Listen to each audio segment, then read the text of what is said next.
See if it all works on this new plugin.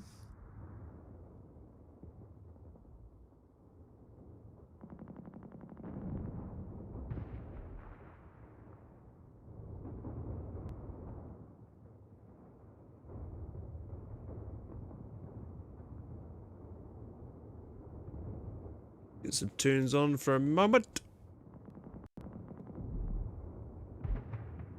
Actual chat running. That's the thing I need, isn't it?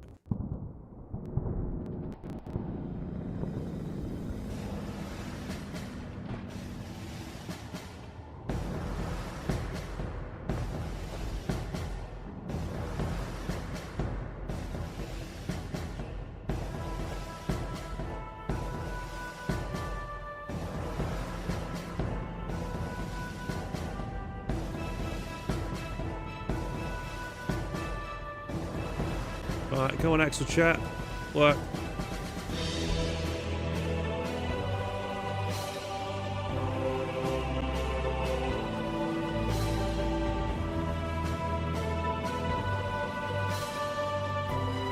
Working.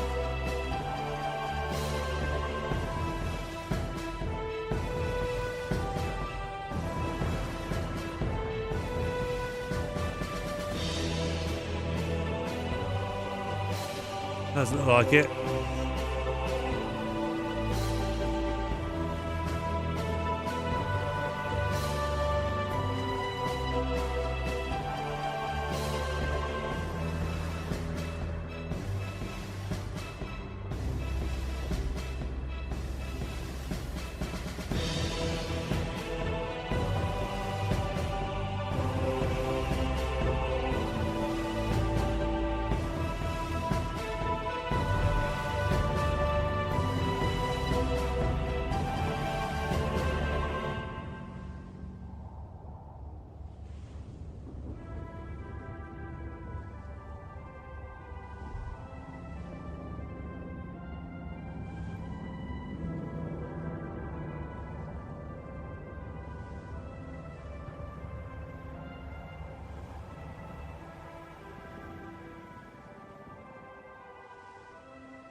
Oh, it's showing up now. Oh, that's because that. Okay.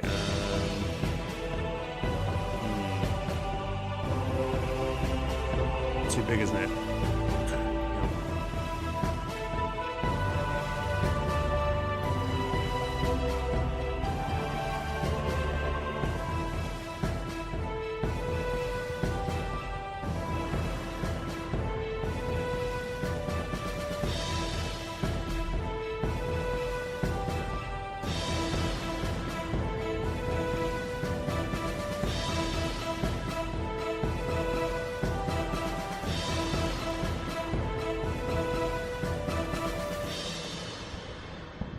There we go. Hopefully that's working to shut the TikTok ones as well. It does. Nice.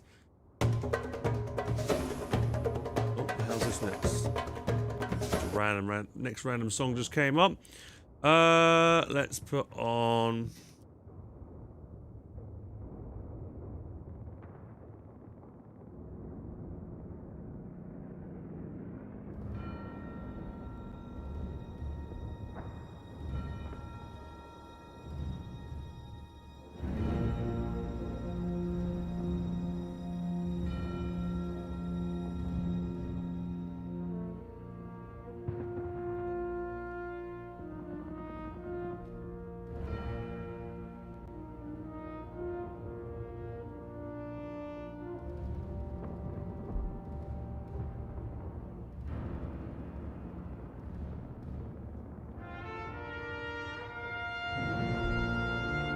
Ba ba ba ba ba.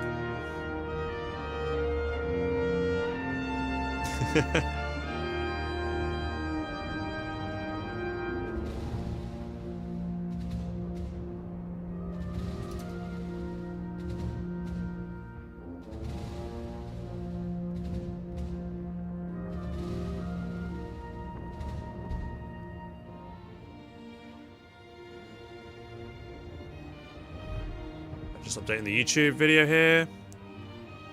Right.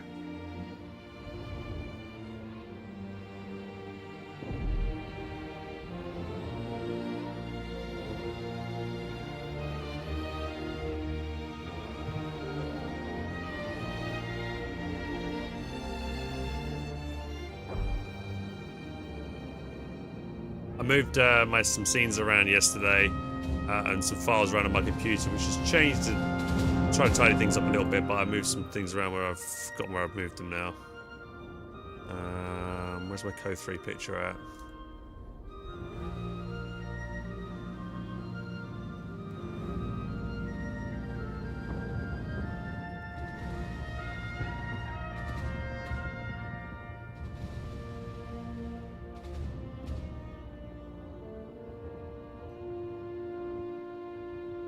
Ba ba bum bum bum.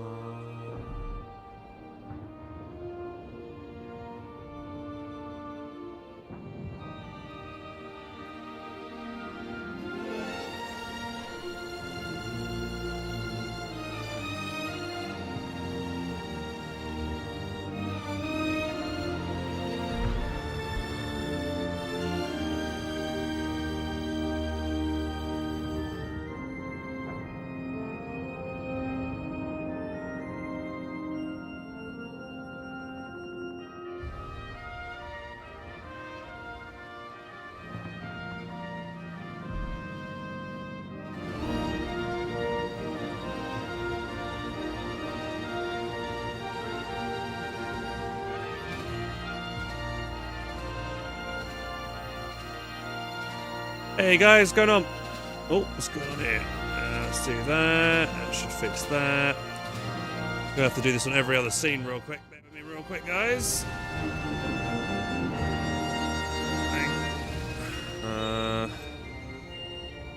It's all quite big, isn't it, that chat?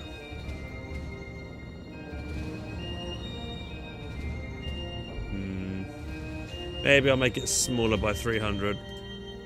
So it isn't such in the way all the time, the chat. Too bad, is it? Go. There we go, everybody. What's going on? Let's make sure. Nope, that's not what I wanted. No! What am I doing? What am I doing? Don't panic. Right.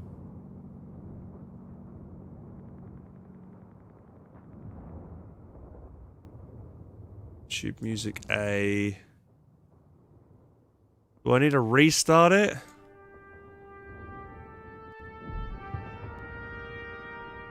Oh god, what have I done here? Output track.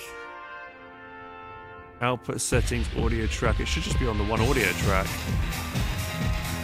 Hey Scorps, thank you very much for the sub, dude. Cheers, mate. Hey, Jordan Chris, we're playing Company Heroes 3.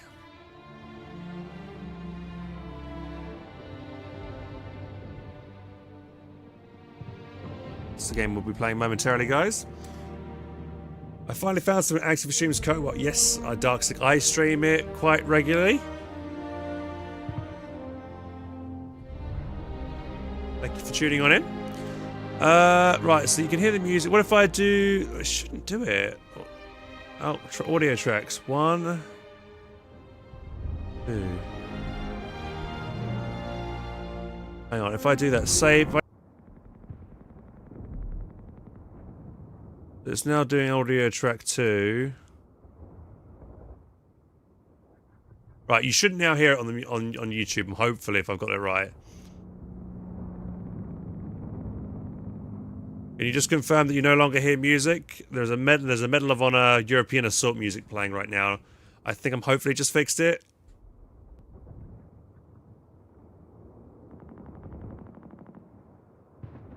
No music now. Fantastic. Okay, we fixed it. Sweet.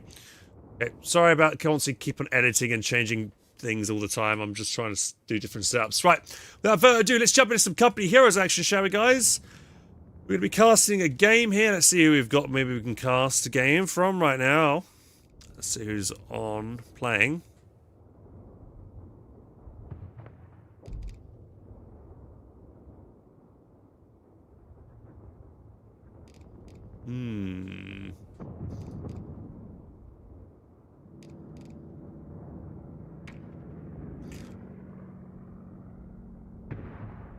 Alright, who should we cast?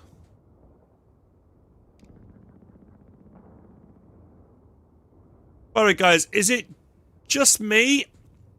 Or does the TikTok look like it's cropped something badly? On my end it looks like the TikTok's been cropped awkwardly for some reason. I'm not sure why. Can anybody else just clarify they also see it looking cropped a bit weirdly, or is it just looking cropped badly on my end? It's better than Hell Let Loose. So this isn't a real-time strategy game. This is different to an FPS, which is Hell Let Loose.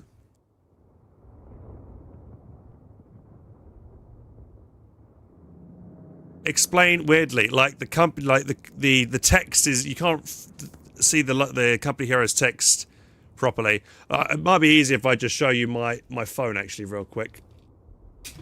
Bit of Inception right here. That's what I look like. That's what it looks like on my end. You see that? You see how the text is not showing properly? It's kind of cropped. Maybe it's just my phone being weird.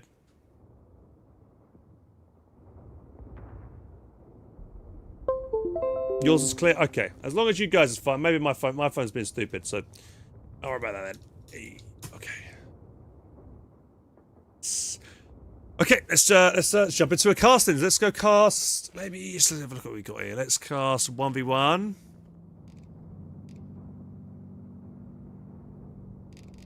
Music, Lord of the Rings playing now. All right, let's go with. Let's see. Let's cast these two guys here. Right, Brits versus Vermont is what we have here for you guys. Today, start off with. So the plan for today, guys, by the way, is we're going to be casting Company Heroes 3 until around about 7 PM, which is in about 2 hours' time. And then Foxhole is having their update stream. They're going to be the devs are going to be doing an update stream, so we're all going to be tuning into that and having a watch party for Foxhole. So I'm looking forward to that. But let's just get this underway here for everybody. Bang and bang. Switch the scenes over. Bish bash bosh. I will be doing it. Give me a second, guys. I'm working on it. I'm working on it. Right, co-casting. Let's get this scene on. Hopefully that looks good for stream on TikTok.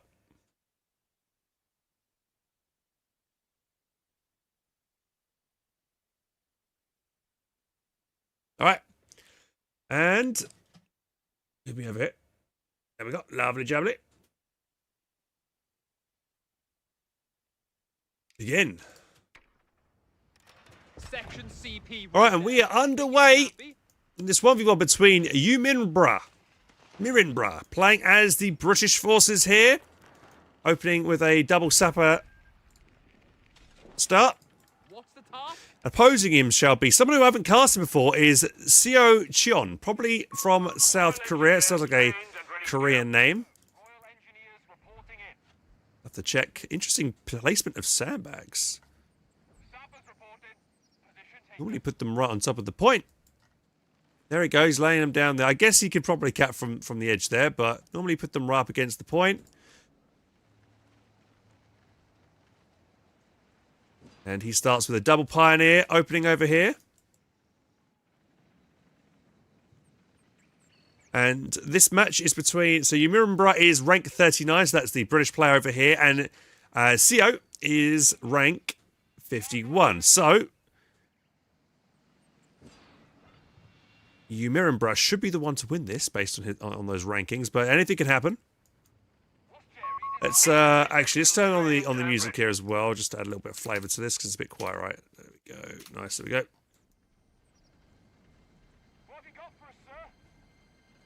Is this game cross-platforms? Yes, you can play on console. However, unfortunately, I would not recommend getting it on console because Relic are no longer supporting future content updates for the console edition of this game. So you kind of need to play this on PC. And to be honest, you know, when it comes to like strategy games in general, especially RTS games, you play them on PC. You don't play them on console. This doesn't make sense. You know, how are you supposed to control group many units with the amount of buttons? You've only got a certain amount of buttons on a controller, right? You need to be playing with a keyboard. And mouse for more precise movements. And positioning of units. What a beauty! So quiet so far. Victory section jumping onto the middle victory point here, getting the cap here. Gren's here from CO is just sitting back a little bit, waiting to be grouped up maybe, and then pushing together as a unit. Sandbags now. Looks like they're going to catch these sappers out of position here. Oh, they take a big volley there. To start with. Almost down to half health already. Oh, bugger me. Infantry section from the high ground trying to come in to assist. They get some good damage in on the Gren as they're building. This is not good here for CO. Units take more damage when they're building. And there goes one Grenadier bleeding out on the ground. Does get the capture on the fuel point, but he has lost 2 guys for it. These sappers in the meanwhile. Oh, suddenly they just dropped 2 guys. They were fairly low anyway.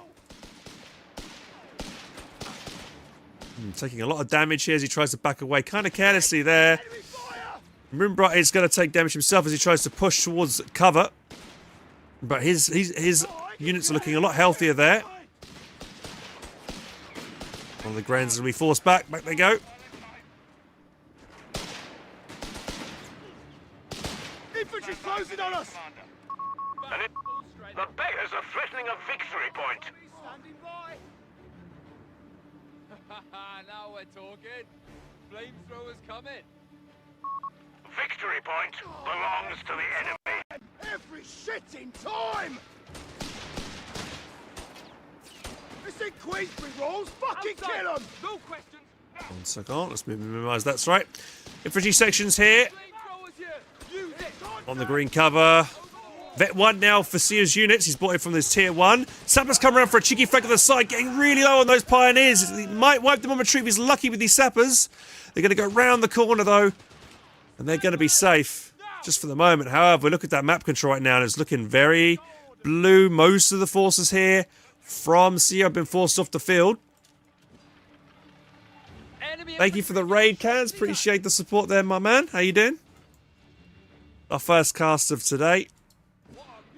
I get back into the swing of things. Bit of a mistake here from Sion. He's pushing back onto the field. He has got the Vet 1, so he could be popping a medical kit on one of his squads. He's doing it now. He probably should have done that as soon as he, started coming back out of the base here. But he's going to make sure his guys are kind of basically full health before pushing in for the next engagement. Pioneers retreat. Yep, they are outnumbered. Sapper's trying to be careful. The Grens are going to clump right as they come around the corner here. Under enemy fire. A little bit of decent damage there, but nothing. Beggars are threatening a fuel point. Those Grenadiers can't patch up with another med kit. Our finest vehicle crewmen have been allocated. Oh, it sounds like Miriam might be going for a Stuart here. Victory point. Maybe not. Actually, no, he's queuing up for a Humber now. That's a little armoured car. Grenade being lobbed in here. Paying attention. Has control. Does decide to retreat and avoid taking any damage there. We're losing a fuel point. Sappers back to full numbers.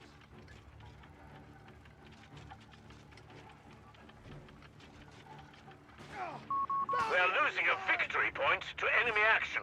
Oh, contact with the bloody enemy! A victory point. Here comes the Humber diving onto the field here.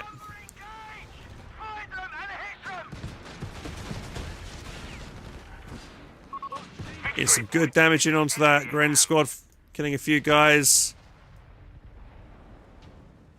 So the Humber, yeah, it's a British armoured car.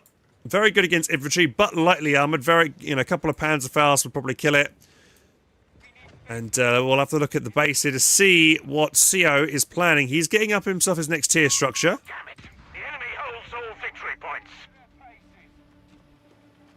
Oh, and a good mine placement here from CO. 2 of those Tommies have been blown up due to that mine. Humber tries to be aggressive on the flank. Oh, he does get hit by the Panzerfaust. Now is fairly low. Grenadiers do have the ability to lob a Panzerfaust. The expenditure of some munitions. Humber has now got a damage engine, so it's going to be crawling away at a slow pace here. Oh, and then we've also got a Tommy squad. Only 1 man left. Will survive the retreat. But crucially, this squad here now has a Bren gun. which is going to mean that their damage output against infantry is going to be greatly increased. There's also a medical tent in the base, so everyone's going to get healed up here. He's brought his sappers back to base as well, so he can repair his Humber armoured car. Mine going down here for Sion, but possibly spotted here by Ymir and Brut. Far too close for comfort. Take it, head. Help! Sector overrun. The enemy has it. Replacements are here. Let's put We're losing a victory point. enemy troopers. Keen! What do we have in the build? He has gone for tier 3 actually, so he's going to have to go for a pack gun. Normally we see lately Vermont players in 1v1 always go for tier 2, so seeing tier 3 is a nice change of pace. This is a solid anti-tank gun. It will take 2 shots for this to kill the Humber. Infantry closing on us! Axis position here from Sion is pretty strong behind that stone wall, and all these squads are not in any cover here as they're trying to push back onto the field. Commander, enemy forces hold all victory VPs are fairly neck and neck as well at the top. Ah, Corporal, fuck! We're all tore up. Taking fire. Comes the pack gun. Trying to get an angle here on the Humber. Is it in range? Almost. Yes, it is. He does get a shot in on it. Oh, what a Gren coming around the flank here with a Panzerfaust on the side. Can he get round and get the Panzerfaust off in time? Oh, no. He's a bit too slow. He kind of was sitting there for a split second. Longer than he needed to. If he was a bit faster, then he might have been able to get within range and lob a Panzerfaust and kill that annoying Humber. Missed opportunity there, I think. He was in the right position there to catch it. Hey Ivor, new viewer here, can you ask some questions? You're more than welcome to ask questions. I'll try my best to answer them. Oh, it looks like this Tommy squad's going to go walk straight into this mine. You remember, I should have seen this mine. You have command point. His sapper squad earlier that was there, seeing those pioneers planted. It's a bit of a careless Rifle section ready! play here by just trying to go to the point where he already saw the mine going down. So he's lost 2 guys for kind of no reason there. Getting healed up in the base. We also see a fresh MG42 on the field as well. Contact with the enemy. We're in it now. He's trying to put down some barbed wire to try and deny his opponent from getting easy access to this victory point. He's also wired off the green cover. That was there originally. Well, there is a 6-pounder on the field as well from Uminbra. So this is the British anti-tank gun. We are losing. It's got this in anticipation for any kind of vehicle that Sion might bring out. And he's actually not too far off going for the Stug D and Stosstruppen call-in. We are losing. One command point away from that. Enemy action. And he's got enough fuel in the bank for it. He just needs to save up Victory a lost. considerable amount of manpower, though, for it. And obviously, he's got 4 Grens as well. The enemy has our victory point now. Numbers going around the flank here. Looking for a target. The enemy has pushed us back from our sector. Oh, contact with the bloody enemy!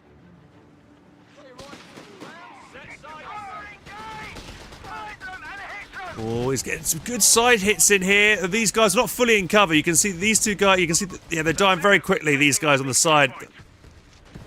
So make sure he builds a few more sandbags there with that grenadier. And then likewise, Humanbro's also got himself an MG, but we have a pioneer squad that's managed to get the flank angle here. They are quite low themselves. Going to opt to retreat. They might actually get wiped here. Brengun's focusing him down. So's infantry section. Sapper squad on the retreat as well. They look like they want to go for the wipe on it, maybe. Lobs a grenade over the top, actually, to damage the MG42.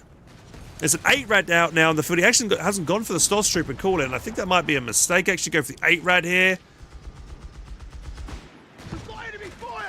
8-rad basically will never bounce around from a 6-pounder. Oh, and that's it. He's given up. He's thrown up. He threw in the tail, I believe. Oh, that was quick. What happened there? Well, there might have been an issue there with the observer mode again. Sorry about that, guys, but sometimes that happens where when I'm watching an observer mode game, it just suddenly kicks you out of it. Seems to be an issue with Company Heroes 3, sadly. This is not the first time that's happened to me, so yeah, I generally try to avoid. Yeah, I think now going forward, I'm just going to avoid watching observer mode matches because it just kicks you out like that. It's very irritating, and I do apologize everybody who's watching right now. We're getting involved in that game, but hopefully I gave you maybe a little bit of a taste of what that was all about. Swapping over the right scene here for TikTok. There we go. Good job, mate. You inspired me to play these crazy games. Oh, I'm glad, George. I hope you're enjoying the content.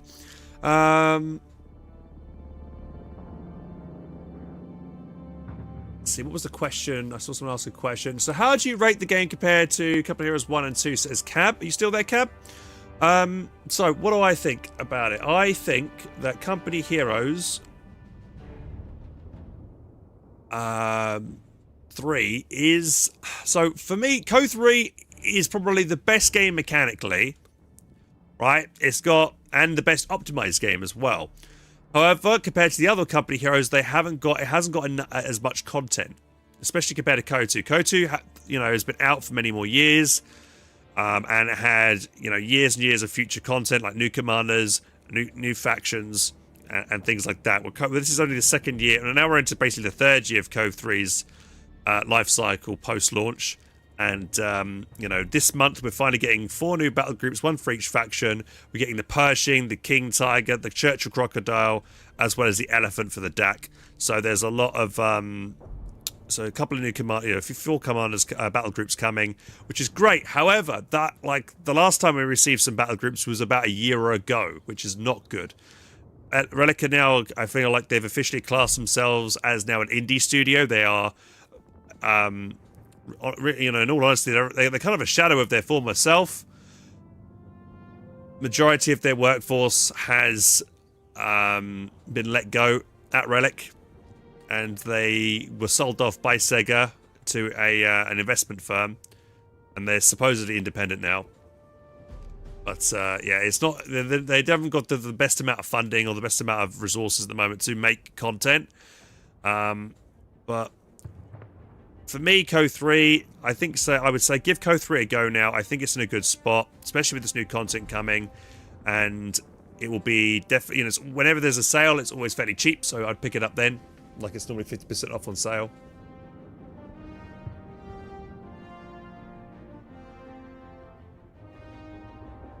What was I trying to do just then when I was in the game? I was trying to see. I think I'm right. All right, let's just go over and find myself a replay for that I can just download that I know I won't get kicked out of. And hopefully there'll be a decent balance patch coming with this update. They'll have at least 3 new maps are coming as well. So we'll have Langres, which is a classic Co 1 map. We'll also have Angerville, which is another classic Co 1 map added to the game. And for Co 2, a map from Co 2 we're getting is Crossing in the Woods as well. So 3, I say new maps, kind of old maps, but remade in Co 3 in the kind of same Italian theatre of war. You could also argue, a lot of people have been arguing as well about the fact that a lot of the units, like all the the heavy tanks that are being introduced to Company Heroes 3, we've already seen them. Kind of like people are saying they're reused assets from previous Company Heroes games, because we've seen the King Tiger, the Churchill Crocodile, the Elephant, and the Pershing all before. People are saying, how can Relic charge, is it $24.99 for them? I mean, I can kind of see their argument, but I would say it is kind of hard to bring heavy battle groups without not including those units. I do hope that we are going to get more battle groups with more unique stuff. At least we've got one new unique thing, which is the new American, what was it, M5 anti-tank gun, the big one. Was it the M3, M5, something like that, whatever it's called? That looks pretty good. Am I playing on Xbox? No, I'm playing on PC. I'm a PC player. PC Gaming Master Race, guys.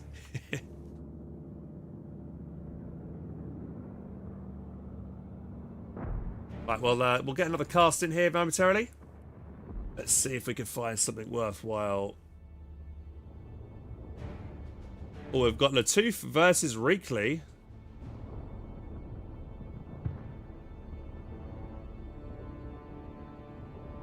Let's have a look. This could be a fun one.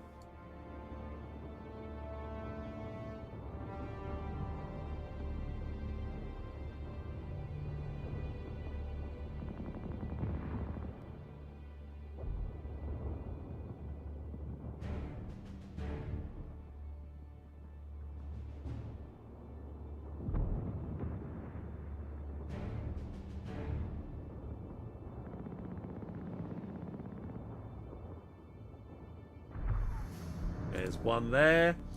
And then I'll find... Let's see if we get another good game here. Oh, this would be a good one. This is a top 10 player match here we've got here for you guys as well. Here, I'll grab...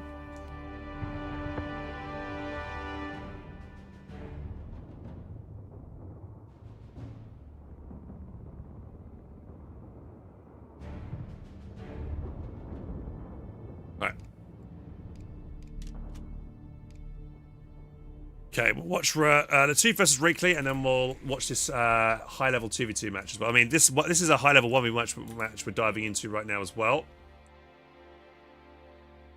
Here we go.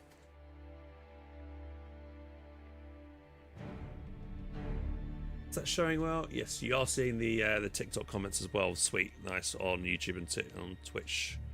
Fantastic, right. Denny Dimes, what's going on, buddy? Love this game. Best the Italian campaign glitched. Oh, your one did it? Oh, that's sorry to hear that, dude. I actually haven't actually played the campaign myself because I prefer playing multiplayer. I didn't rate the campaign in Co 3 very good at all. I preferred the linear campaigns in Co 1 and Co 2. Co 1 felt like you were playing through Band of Brothers, basically, which was awesome. And then Co 2, you kind of felt the struggle of the Soviets as they tried to repel the German invaders and stuff, and it kind of, yeah, I thought it was a pretty good story. But with Co 3, it just felt like it was a bit disjointed, didn't really have any connections with anybody. It wasn't that great personally, and it felt like it was a lot of filler. Almost like watching like an anime filler episode when you're having to do like another skirmish against the AI when you just want to be playing interesting campaign missions. So that's why I didn't really touch it. But the multiplayer is still sick, and I love casting it and things like that, and playing in it as well. So for those watching for the first time who have never seen me before, I'm HelpingHans. I'm a Company Heroes content creator that I've been making content for this franchise for over 10 years now. And I've won tournaments and stuff in the past, so I like to think I'm a very good player. But I've also cast a lot as well. So thanks to my expertise in the game, I am quite knowledgeable when it comes to casting and commentating as well. So we recently casted a tournament back in January, and it went really well. We had front page Twitch exposure with like over 1,000 people watching. And then even on Sunday, when we didn't have it, we had about 500 people, which is really cool, watching on Twitch. And I've already recently, last week or so, we started to try and live stream on YouTube as well as TikTok. So yeah, I'm trying to get into the habit of doing that. Right, let's switch over the scene here. Let's go to co-casting mode here for the TikTok, and everything's ready. Okay. Let's jump in. Here we go. Right, so Reekley is playing as the DAC, and Latouf is playing as the Americans. These guys both fought against each other recently in the tournament I just mentioned, the tournament that I hosted back in January. And in that tournament, Latouf was unable to beat Reekley, sadly, but it was close. He had a really good go at it. And Americans in the current meta seem to be the winning faction, seem to be very strong right now. And especially in 1v1, they just seem to be able to get a lot of benefits from the infantry support center, making the units a lot cheaper to reinforce and stuff like that. Reekley playing DAC this time as well. In the tournament, he played Wehrmacht against Americans, I'm pretty sure. And DAC, those who don't know what DAC, the DAC, the Deutsche Afrika Korps, the Dutch, however you pronounce it, basically Germans in Africa, Afrika Korps, you guys know what they are. They're kind of very much heavily inspired by the Panzer Elite of Co 1.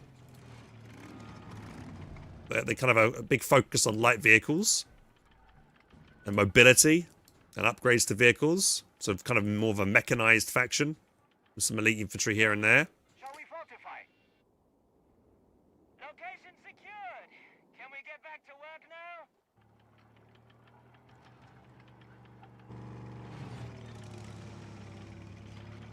Get that area closed off. No fighting happening just yet. Everyone's just capturing their respective side of the map so far. The two riflemen jump in the building of the church. Both see each other here. Grenadiers in the house. Decide to disengage from that fight. Rifleman just going to sit in the building though for the time being. Motorcycle is going to open up onto the engineers over here. They're going to try and dive into cover. The motorcycle won't be doing as much damage. You can see how Good cover is there. The motorcycle's gone down about half. I was going to have to back away. Rifleman push forward, take control of the house that those Panzer Grenadiers were in momentarily. Thank you, Luke. Thank you, Kiggs and Kassar for the follows, guys. Welcome, welcome. Meanwhile, we've got a prolonged engagement over here. Scouts squad up against the Panzer Pioneer squad. Panzer Pioneer squad should win that engagement. They do cost more. Scout squad's fairly like a cheap unit at the moment. You know, not really a combat unit to say. They are a type of unit that likes to go around and capture territory points and, you know, some decent utility in that regard. But they're not really a fighting unit. They're just stalling here, waiting for maybe a rifleman to come to support them. But meanwhile, the rifleman is down here fighting this Panzer Grenadier, and it's not going to win that fight. Down to one man, definitely got enough health. It's not going to get killed on retreat. We see another rifleman squad. He did get the disconnect on this high munitions point, so Reekley's not benefiting from that. And he might actually, he's got two riflemen squads. He's got this one here and this one over here on the retreat path here. If he's really lucky, he might be able to wipe this. Oh, I don't know. No, I don't think so. Didn't get much damage in there from the first rifleman squad. He might be able to kill one or two guys here on retreat, but I don't think he's going to get the whole wipe. He is chasing. Yeah, well-timed retreat there from Reekley. Meanwhile, Reekley's gone for the cutoff and denying these resource points here from Latoof, who's our American player. Assault Grenadiers pushing in. They have MP40s. They're very good close quarters combat. Riflemen are going to have to run back here to the cover of this building. And also the motorcycle, as it's now Veteran Seat 1, it applies a marked target. That's what that kind of symbol above that unit's head. But we've got loads of grenades coming in here, but well dodged there from Latoof.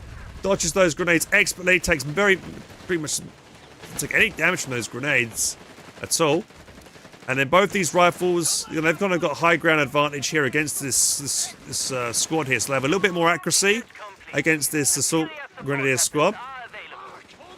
Forces him back.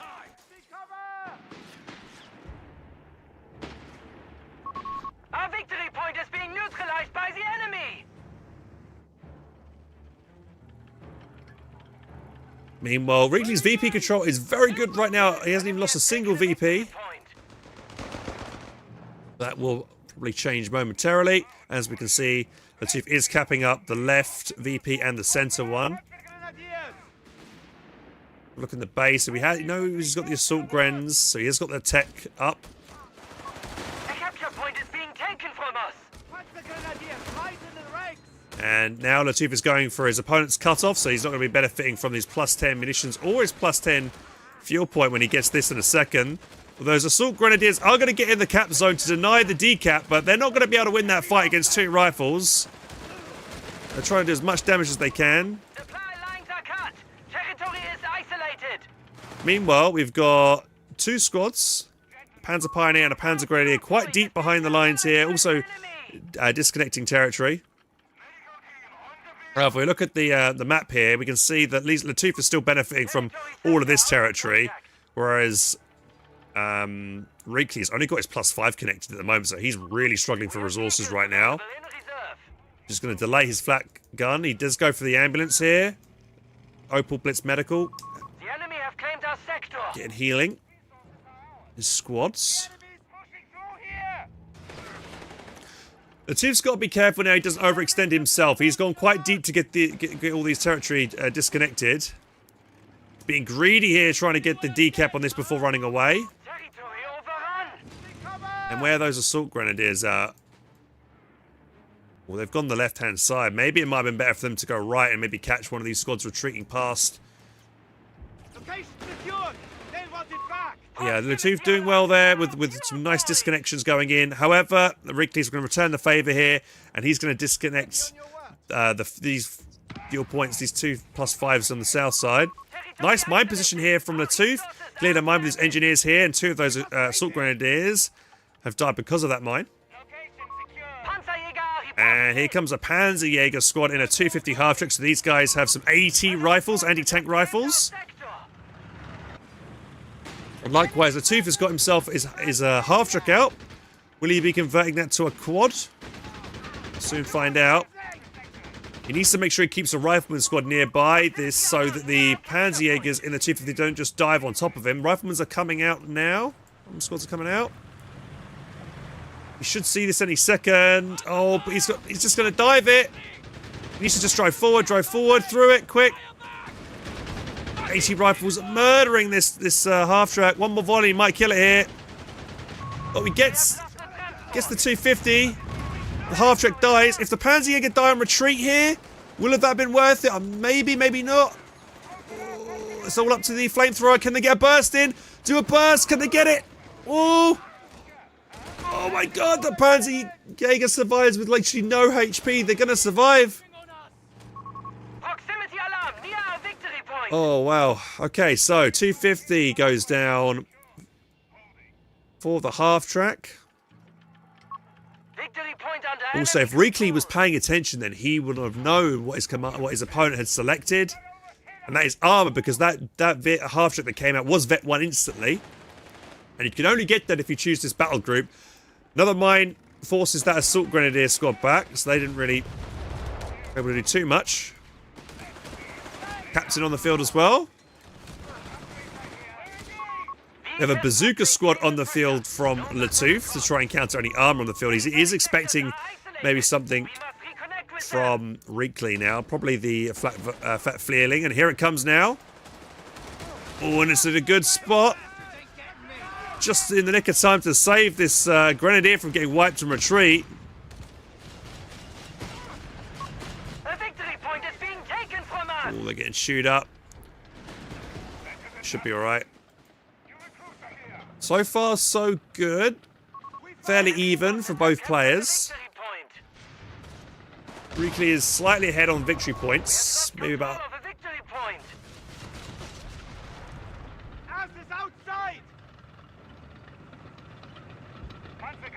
Though I think I prefer Reekley's position with the flak feeling. It's very good against infantry, decent against light armor as well.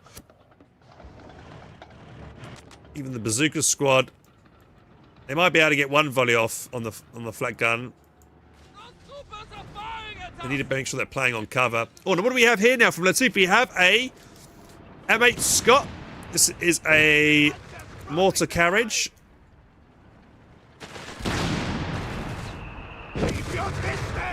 A lot of smoke to try and blind the vehicle there, but he's just going to dive on top of it.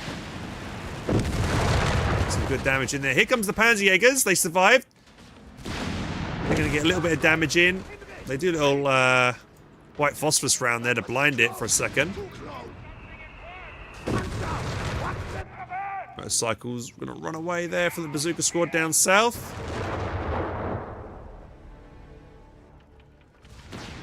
Reekley is doing a very good job making sure he's always on top of the victory points. He's disconnecting this one as well on the top side here. Oh, grenade in the building. Does dodge it again. Latouf, good play there. He's taking a lot of damage due to that flat gun there.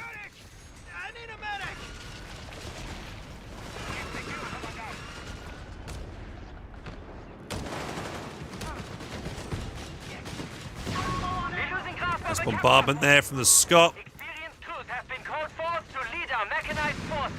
Joe goes over the top there. A little slight bit of damage to the flag gun, not much though. Latouf once again trying to go for the decap here, but I don't think he'll be successful here. Assault grenadiers are closing the distance here. He tries to blind the flat gun here from firing on his squads here with this grenade, this white phosphorus rounds coming in. That's not a bad idea. But oh, what do we have here? Oh, a satchel charge being lobbed here by the assault, by the engineer squad. Very easy dodged here by Reekley. Oh, the scout squad almost going down.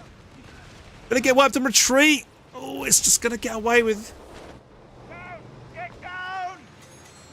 Meanwhile, while Latouf has been so desperate to try and go for this cutoff, we look at the map control again and look, it's looking very blue. Reekley's done a great job at capping the flanks here.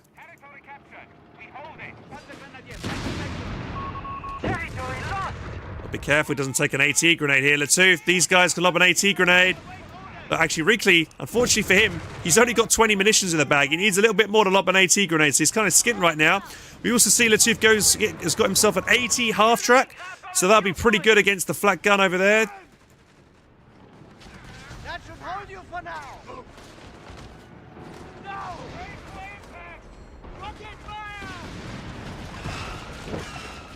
The bazooka squad taking so much damage. They can't get their bazookas off. I think their flat guns are slightly out of range. Ricky's doing such a good job harassing with this motorcycle. He's picking away, trying to get Captain done with it wherever he can. Pat gun is now out for Reekley as well to counter the armor. He's got some more solid AT now.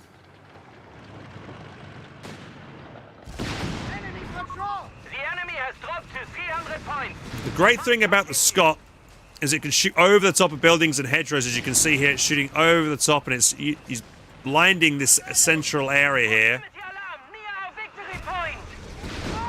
As Jaeger's going to sneak up onto the AT half-track. They get a volley in there. Good volley, bring it down about half health. Force it back.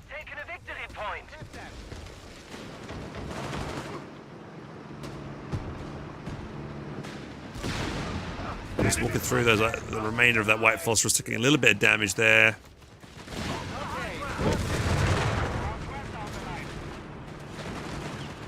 This rifleman are just not cutting it at the moment. They really need this flat gun is just murdering him, making his rifleman useless. Does he have a snare here? Doesn't look like Tooth has tech snares still. The motorcycle super low. Ooh, just makes it out again there.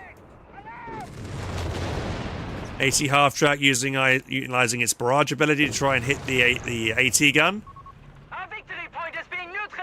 Reekley pushing quite aggressive here with this pack gun. Flamethrowers burning those guys there. Some reinforcements. Back go the Axis forces. Just see he's getting repairs up for his motorcycle on the base and reinforcing at the same time. Repairs completed. It's anybody's game really at the moment, but just Reekley just making sure that he's always ahead on the victory points. And generally, if you've got more breathing room on the victory points, you don't have to play as rushed, or you don't have to play, you know, if you play rushed, you're more likely to make mistakes and stuff. So Latuf just needs to make sure he keeps control of these victory points from this point forward and starts to drain his opponent. AT half-track trying to line up a shot there on that flat gun. It's moving up. But Reekley knows he's trying to hunt him. Attack round through the hedgerow. What do we have here? We've got an LEIG 250 call in as well. He looks like he wants to get himself some indirect fire.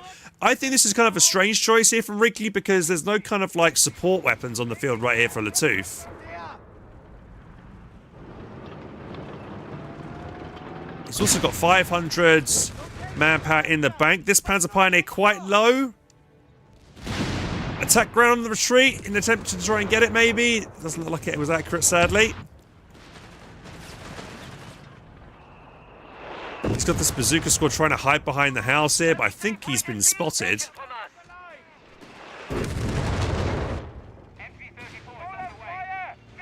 Ooh, that motorcycle was very close to AT half-track. One shot from this AT half-track here will kill this motorcycle.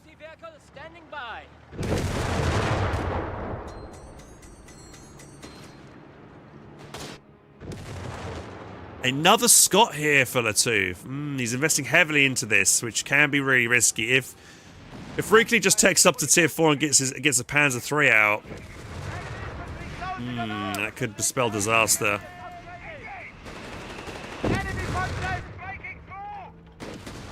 Scout squad. Oh, he's just gonna... Interesting, he's trying to drop the smoke on the point and then hiding it to deny the cap. But, yeah, he decides to retreat before rather risk losing the squad here. Assault Grenadiers can't really do anything against this Scott.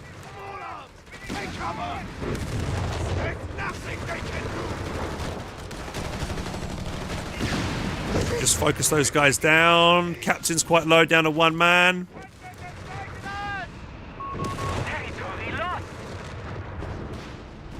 Mine's going down from Latoof as well, and a good kind of like choke point here down this kind of central road.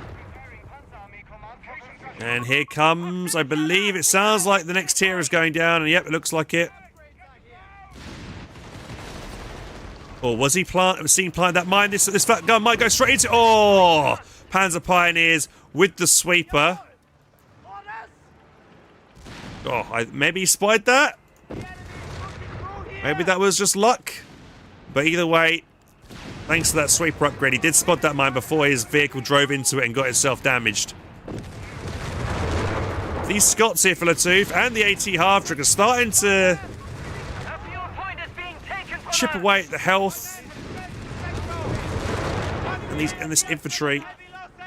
In general here, motorcycle getting quite low again. Bars as well for the riflemen, so that's going to make them a bit more deadly.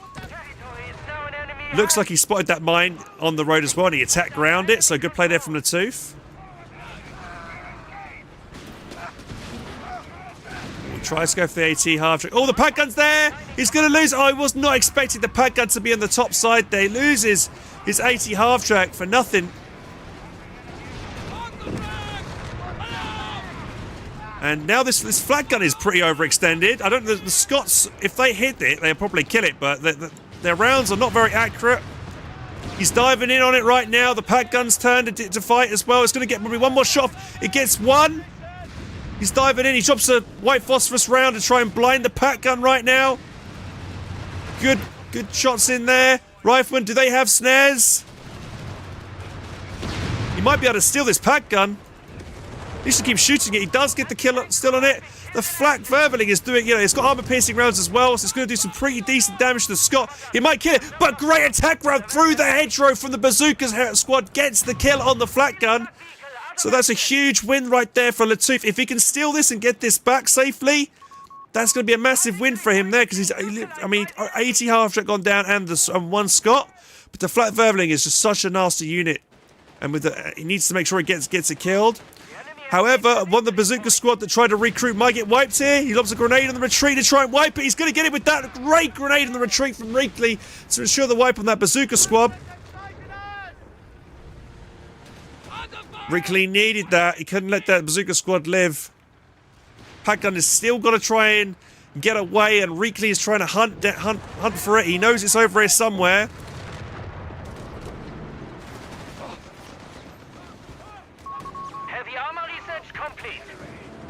There is a bazooka on the ground. Probably should pick that up. Pack gun. Might get a shot in on this 250 if he sees it. It's hiding in the corner right now. Scott is so low. Needs to get repaired quickly. And this Scott, he made himself another Scott here. This one's received a damaged engine. His engineers are too busy, well, should be repairing that Scott right now, and he's not doing it. Does get the kill on the 250 that was overextended on the right. And I would be expecting Reekley to start making a Panzer 3 or Panzer 4. I mean, he's got the fuel. I'm looking at the fuel in the bank right now. Maybe he's just going to go straight for a Tiger, actually. Yeah, he would have already gotten himself a Panzer 4 out by now, so I think he's saving for the Tiger. He knows he's got plenty of VPEs in the bank to waste time until he can call a Tiger on the field. And if we look at Latoof's loadout right now, he's lost that bazooka squad. He has stolen this pack gun, but this is what is it? I think it's a pack 36, right? It's not a pack 40. Was it a pack 38? Hang on, what type of pack gun is it, real quick? Yeah, sorry, it's a pack 38. And therefore, it's going to have a harder time at penetrating, medium to heavy armor, and especially something like a Tiger, so it's not going to be that great versus the Tiger. He's going to need something more solid right now, and I mean, he could call on easy 8s, but he needs the fuel for it. He hasn't got it at the moment, and one easy 8 isn't going to do it.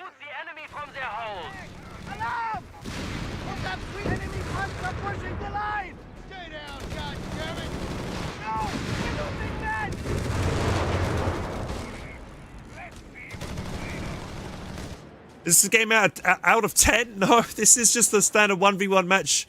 This isn't a tournament match or anything like this. This is just an auto match game that these players...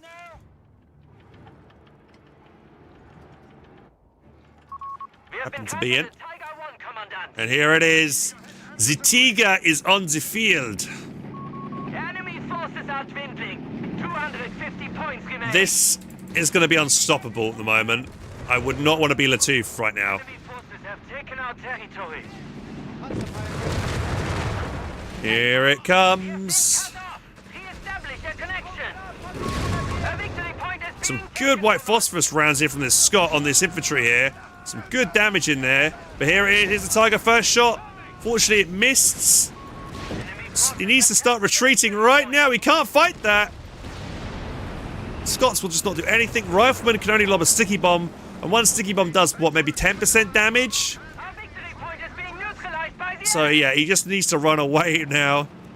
And just avoid the Tiger. The only, good thing for Latoof is that the Tiger is not that quick. It's fairly slow, so he can maybe, play on the opposite side of the map where it isn't. So just play around it until he's got the tools to fight it. But the Tiger is going forward. Nope. He decides to go back. Doesn't want to throw the game right now, Wrigley. This is his big kind of ace up his sleeve, and he's played it right now. And if he loses it, it's going to be probably game over for him. So he needs to make sure he doesn't overextend it. He needs to make sure he's got units nearby to support it. All he's got to do is lock down 2 victory points and slowly see out the game and keep wiping stuff with the Tiger. The Tiger is a wiping machine. And when I talk about wiping, it means to completely destroy an enemy unit. Latoof has done very well this game not to lose any infantry squads so far. Here comes the Tiger. Uh-oh, Scout squad's going to have to retreat right through the path of the Tiger. And so's the Engineer squad. Oh, first shot kills 2 guys on the retreat here. Oh. Infantry squad does retreat past the Tiger's rear. I think the Tiger will probably get at least 1 more shot in on these guys. Probably going to aim for the Engineer squad. He's just stopped to be accurate with the shot. Oh, he gets the hit, but he doesn't get the wipe. 1 guy left. Pack gun hiding. Okay, we do have an easy 8 on the field now. In conjunction with a pack gun, maybe he can make something happen. Gets a good side shot in here. Enemy forces standing at 200 points and falling. We have lost control over victory point.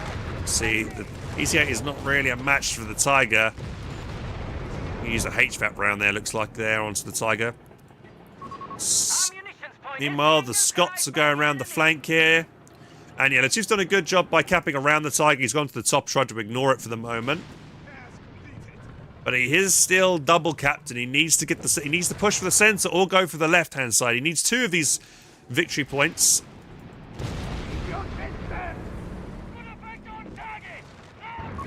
Territory sector lost. Always going to attack ground through the hedgerow. He knows he's there. Oh, both those engineers got really hurt then. Lucky they didn't get wiped. But that Mokusucker's still alive in the base. We also see Reekley now queuing up for a Stuka. That'll be also help. Pretty good choice here to help him wipe some infantry squads. Maybe get rid of that pack gun.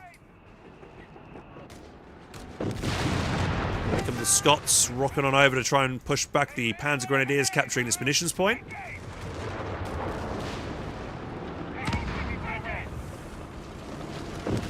Our fuel point is being neutralized by the enemy. This game out of 10. How do I rate this game? Well, I'm quite biased in saying I think Foxhole is one of the best games ever. Company Heroes. Well, both Foxhole and Company Heroes are the best games ever. Proximity alarm near our victory point. Oh, this Rifleman squad here. Oh, it might go down and retreat here. 1 more shot. Can the Tiger get another shot in? I don't think so. Victory point lost. Scots do get a good little flank in here onto the LEIG. They'll have to back away because the Tiger is hunting them down. A victory point is being taken from us. Enemy infantry closing on us! Engage infantry and vehicles. Oh, here comes the Stuka directly firing onto that pack gun right now. Good shots. Does get the D crew on it straight away. Tiger now. It's the perfect time for the Tiger to push. Wipes the Rifleman squad with the Stuka as well. That Stuka got some great value there for the first barrage.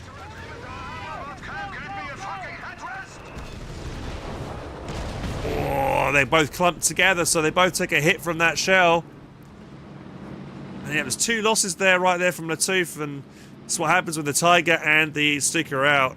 They're very good at doing damage against infantry units, and yeah, this is just, I mean, it does a blind here on the Tiger. That shot, kind of a white phosphorus round there.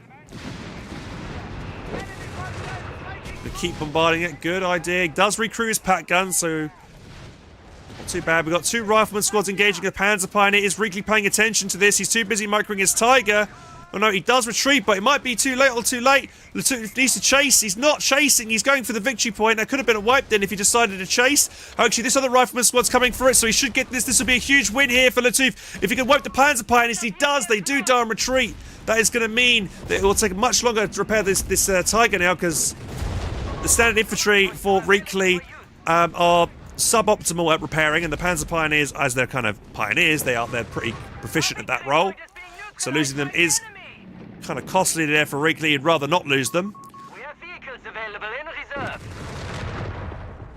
Latoof can just save up to get himself another easy 8. I think if he can get 2 easy 8s with his pack gun and makes a play with a sticky bomb or 2, you could maybe get the kill on the Tiger. Motorcycle still somehow alive with no HP. Tiger quite overextended right now through the centre on the top side. Pack gun and the Sherman are not looking to push. Oh, they're so clumped. Oh. Always want to avoid trying to be clumped like this on retreat. The Tiger's going to chase. Probably get another shot in here. Fortunately, misses for Latoof. 300 points remaining. Latoof getting some more mines down here in anticipation maybe to catch another vehicle. We have an 88 as well in the build now for Reekley. I think that's an excellent choice, considering that he probably expects more easy 8s on the way, more of these Shermans. So an 88 will be very good at killing all kinds of armor, and also the Scots as well. However, he's got to be careful. The Scots might be able to fire over the top of these buildings and over these hedgerows to maybe blind it, so it can't really do too much with the white phosphorus round. So the 2, with these Scots in place, we can maybe fight that 88. Tiger taking fire here. Pack gun pens. So does the Easy 8. Stuka firing once again on the pack gun. Tiger being aggressive, pushing forward. Needs to wipe this pack gun once he decrews it. He needs to make sure it gets blown up completely. Oh, he recruits it straight away with his low health captain, but it's going to get decrewed straight away again here.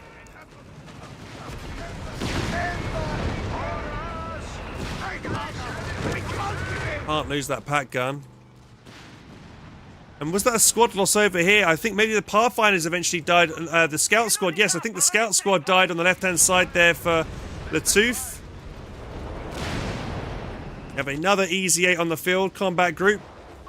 Enemy forces have captured a victory point.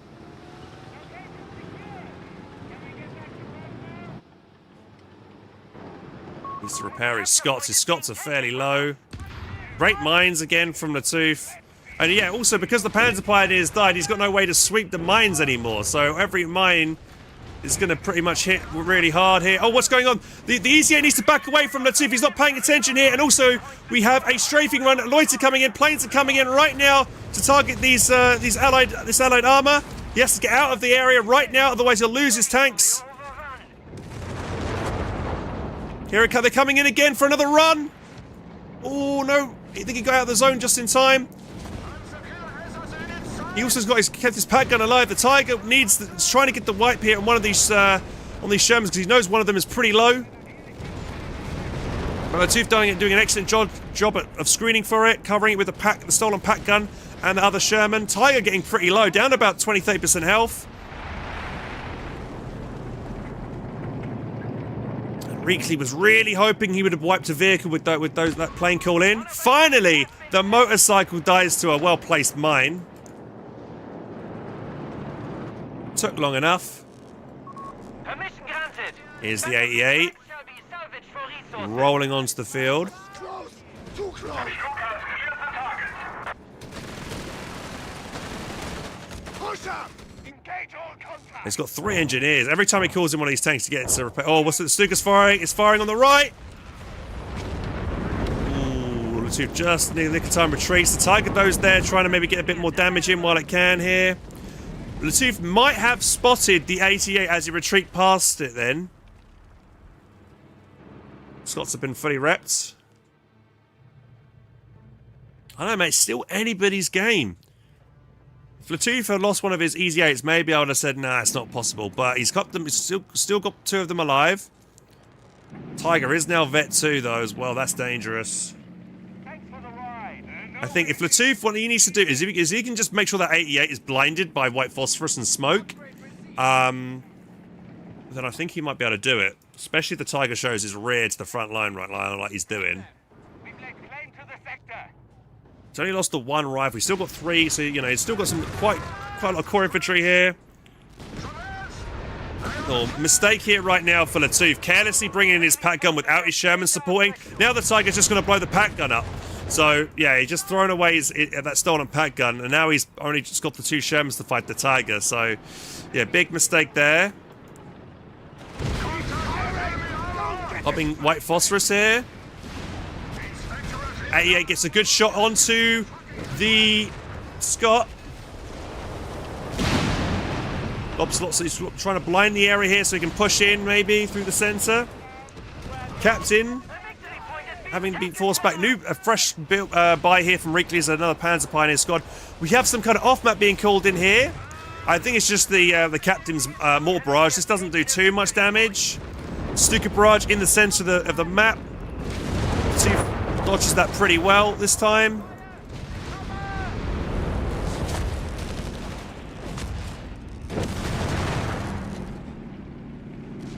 They're going to roll back in. Oh, Tiger gets a really good shot then on those riflemen.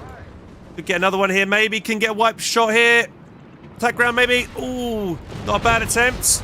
88 smashes one of the Shermans there.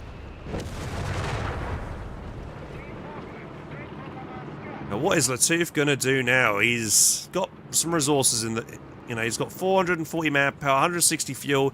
He could go for another Sherman if he wants to, but he kind of needs something to deal with this 88.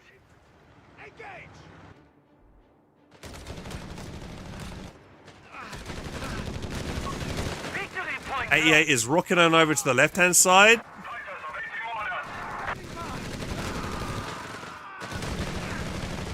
There's Rifleman trying to hold, but not going to win that fight there. They're going to have to retreat past the Panzerjäger squad. Tiger is in the center. Could have come over here maybe and helped with the wipe on that squad and retreat. Going to survive. Upgrades are here.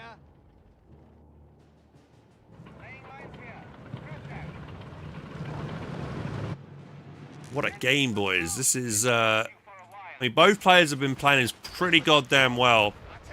He's got up smoke here to blind. He's also dropped artillery on top of that squad.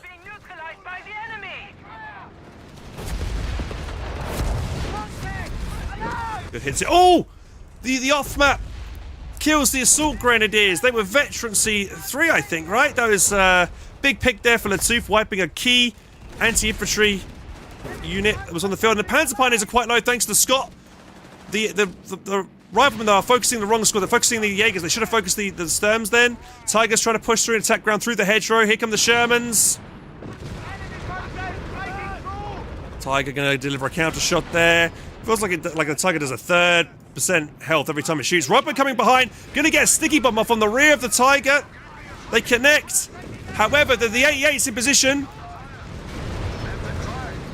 Oh, 88 fires a long-range shots, gets the kill. Oh no, Latouf, he's going to throw away both his Shermans for nothing here.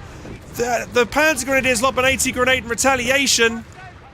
Oh no, that was a careless attempt, really a botched attempt and kind of rushed attempt, if anything, there from Latouf to try and go for the Tiger. He thought he had a chance, but the 88 was in position. Engineers just get wiped then as well. Tiger is now veteran C3. He didn't even, you know, the 88 just fired constantly then in that whole... Oh my god! Dude, these engineers are dead. That's another one dead. He's going to lose the other one. Both dead. All engineers have been wiped apart from one left on the field. Yeah, I don't know. Latouf needed to blind the 88 then when he went for that play. He needed to blind it, and he just didn't. He had the Scots there. He just probably forgot to do it. The Tiger is still fairly low. Efficiency 3, it fires so fast as well. I think even at, like, the health it's at, it's more than a match for this the Sherman. He might be able to fire it. Yeah, he's going to kill it with another shot here. Tiger's going to get it. Oh, it kind of missed with that shot, I think. Tries to blind it. Tiger with the attack ground, maybe. Nope. Oh my god. As Jaegers scream as they go through white phosphorus. Yeah, that is a bit hot. Take cover!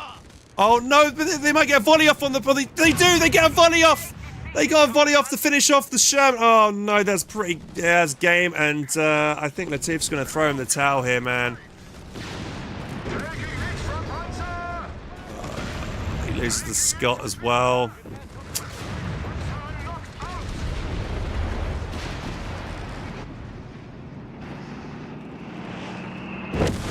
Tiger's just a lot more maneuverable at Bet 3 as well. It's just gonna eat these rifles alive. Attack around through the hedgerow.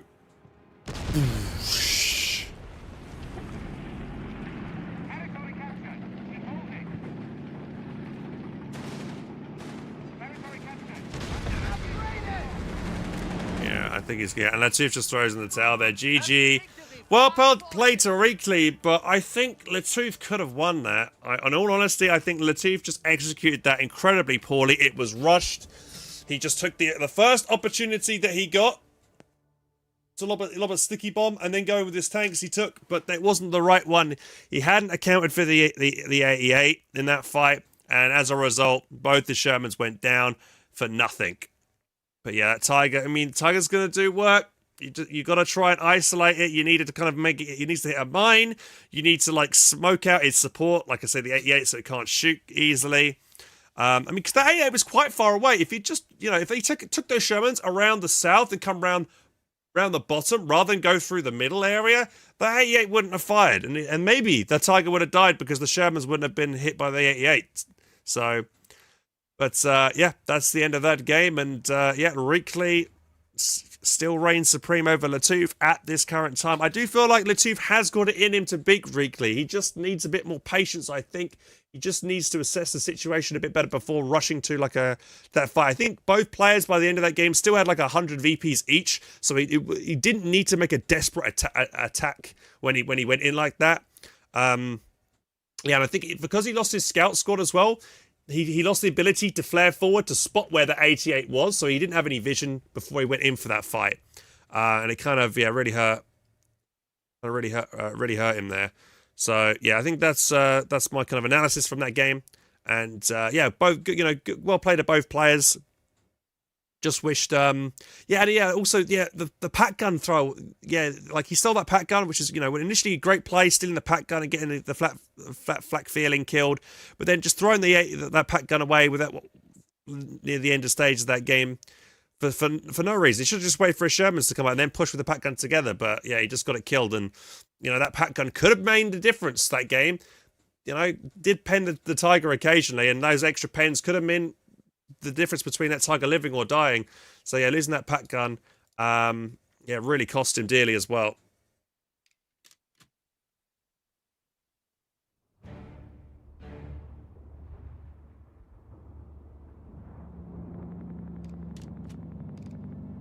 Oh. Yeah, welcome to the stream. If you guys just tuned in, thank you for watching on TikTok, or if you're watching on YouTube or Twitch, we're live on there as well. I've just been thinking, like, I've been thinking of the TikTok, and I really honestly feel that it's really hard to make vertical format work for TikTok, for Company Heroes, because there's a lot of action happening to the sides of the screen, and I can't unless if I make the footage really tight and small, you're not gonna see it. And if you make the footage small anyway, you're gonna be squinting at the content, so that's not great. Do you think he could have made a Hellcat? So he hadn't had tier 4 built. He would have had to take the tier 4 and then been able to build it. I think the Shermans were fine.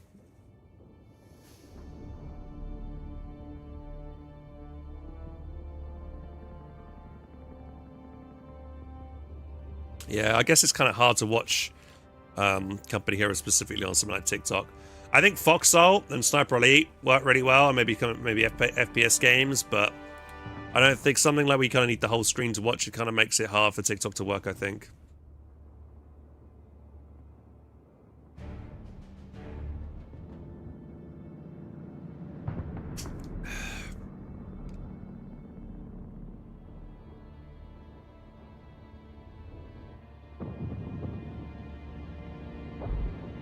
Yeah, that was a Vet 3 Tiger that did some really good work there, but I think it was more. I mean, yeah, Ricky lost his Assault Grenadier, he lost his Panzer Pioneer, eventually lost his motorcycle. So he wasn't like playing like perfect either. He was making a few mistakes. But I guess, yeah, it all came down to that critical engagement there near the end with the Shermans diving when they didn't really need to. Hey, Ibrahim. Hey, Ivor. I'm interested in giving Company of Heroes a try because of the World War II theme. I'm a World War II nerd, so I was wondering if that would help ease me into the mechanics. But it looks like it's intimidatingly difficult. Well, if you've never played Company Heroes before, and you've never played an RTS before, it'll be pretty difficult. If you've played RTSs before, you still probably find COD difficult because it doesn't really play like any other RTS. It's all about squad-based mechanics, using cover and stuff. It's more about your micro rather than macro. It's what I prefer, personally. Like, when you got a game like Warcraft 3 or StarCraft or Age of Empires, half your time is managing your economy. This, you don't really manage your economy as such. The resources are on the map. You take territory points, you fight over them. When you got them under your control, you earn resources by just having that territory.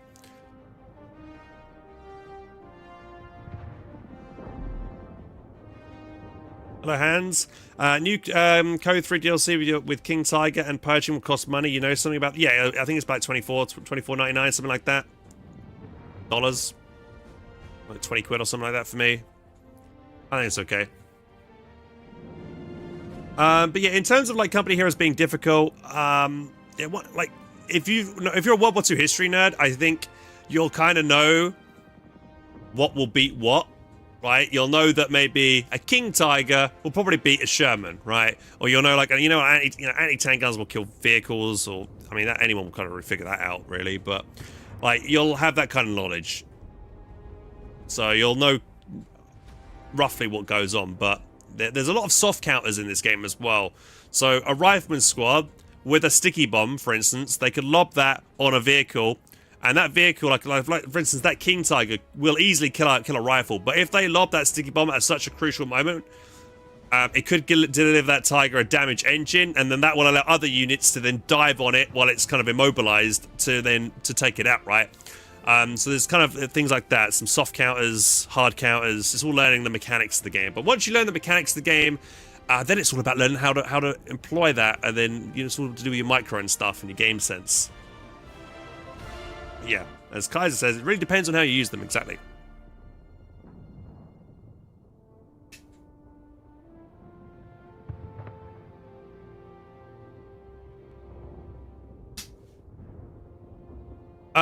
Does Code 3 have things like tanks having damaged turrets? So, yeah, Code 3, I'm pretty sure there isn't a main gun destroy. I know in Code 1, vehicles could get main gun destroyed.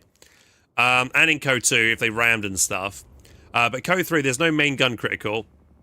There's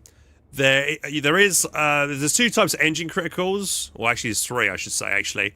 There's one where you get, like, a temporary slow. So if you get a sticky bomb at full health on, like, a Sherman or something, or, like, an AT grenade, you'll be temporarily slowed for a few seconds, then you'll be back to running at full speed. Then there's the second engine critical, which is like a heavy engine damage, which will mean the vehicle is in a permanent state of slower speed until it's been fully repaired. Then it loses that and it's back to normal again. And then there's the other one where if you run over like a Regal mine or whatever, your vehicle will get tracked and then it'll become immobile and it won't be able to move at all until the vehicle's been fully repaired. Yeah, and there's some other kind of criticals that you could, I guess, receive, which is like you get blinded, so people can shoot like white phosphorus rounds at you, and that will like just temporarily like slow you down or disable your main gun from being able to fire for a short amount of time.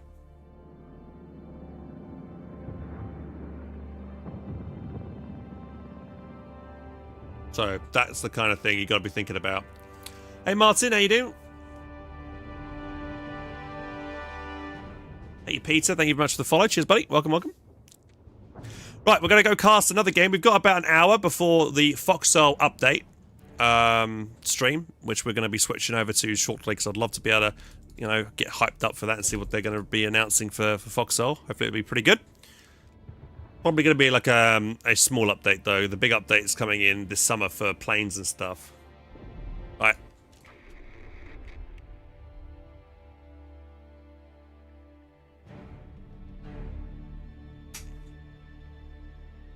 I'm trying to get my AV friend into Code 3, but it's hard if you're not familiar with the topic.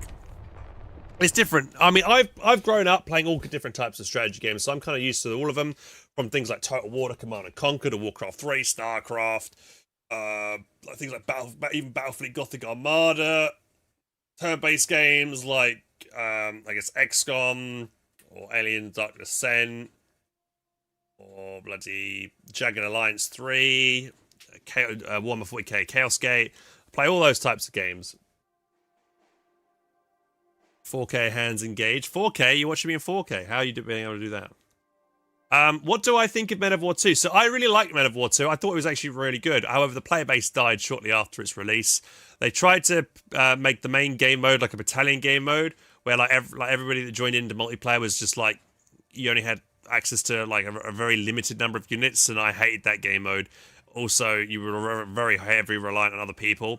I much preferred the combined arms game mode, but that wasn't the primary game mode that everybody played, which kind of sucked. So, yeah, I kind of stopped playing it, and everybody else also did the same and stopped playing it as well. But I thought the game was really good. I enjoyed it a lot. I had loads of awesome units, tons of stuff. Just everybody gamed up. Yeah, we did like tank-only gameplay as well. I mean, Hope remembers that fondly, right? That was good. There was like the first couple of weeks it came out, we were all playing some tank-only warfare. We all had like tanks, and we were just trying to kill each other's tanks and stuff. It was really enjoyable.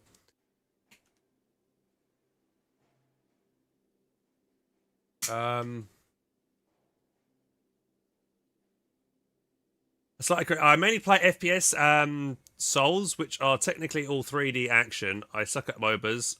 Yeah, I don't like MOBAs. MOBAs are not for me personally.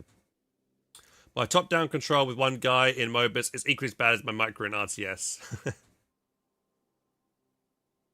Yeah, Call to Arms still has a decent player base. I wish they would. I think all they need to do with Call to Arms is like it's generally just single player focused. There are a few people that play multiplayer, but everybody just plays single player in that, and so do I as well. But I would like to get more involved in multiplayer, and I feel like if they did some of the aspects that the Men of War 2 did, with like letting you know when you've been revealed and stuff, or those types of things, knowing the ranges of your units and stuff. I think multiplayer could really do a really good like auto match system. Yeah, that's it. There's no auto match system in Call to Arms. You have to just make custom lobbies and stuff, which sucks. They've not really catered to it at all.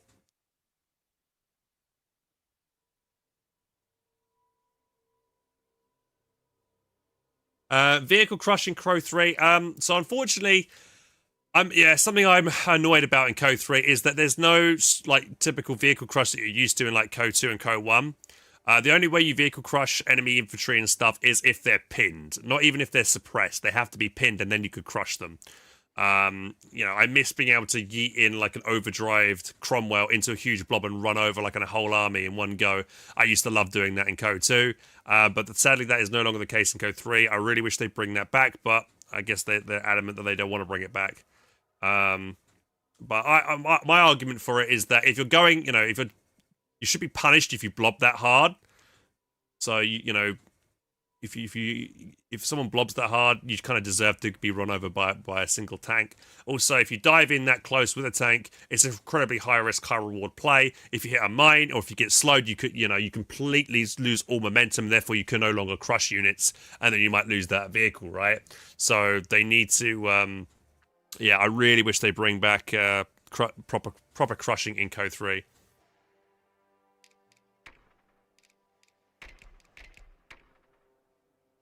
Okie dokie, are we ready to cast this next game, guys?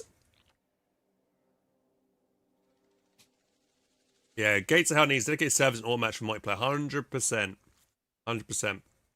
They've done a really good job about bringing out new content every few years. Like, they've done... they brought out The Finish, they brought out The Americans, they then did, like, American DLC with, like, Airborne. Yeah, they've done some nice content for Call to Arms, but I wish they would yeah, keep going and kind of cater more towards a multiplayer scene, and I would definitely play it more. I really enjoyed playing that game. Just love all the units you can get. So many awesome units in that game. All right then, I'll be ready. Let me switch over the scene.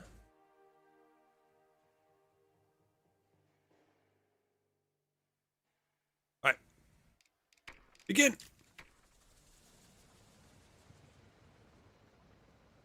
All right, so we have Calosius playing as the Wehrmacht and locking in straight into Bersaglieri reporting in. Italian coastals. That's quite a very defensive commander. And then his teammate Chronosaurus, or Soros, he is playing as Dag and also locked straight into his commander, which is Bersaglieri. So both players going for some Italian units right off the bat.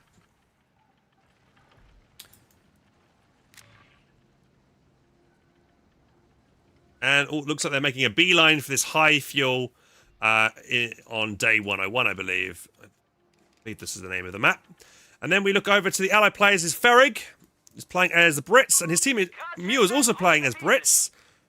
He hasn't chosen his commander yet, but Mew has got locked in air and sea. Bersaglieri, hold the point.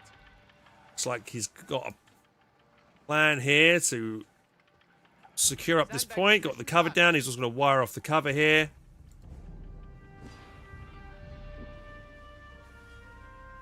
So we won't see Wesps this game. Won't see Panthers either, since he's gone for this commander. Sappers are about to engage some Pioneers. Sappers win that engagement all day long. Ferrig doesn't want to chase, expecting maybe to be baited into an MG42.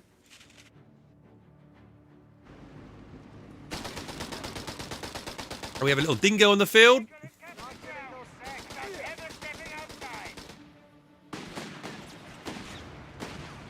It's going to be going to engage the coastals.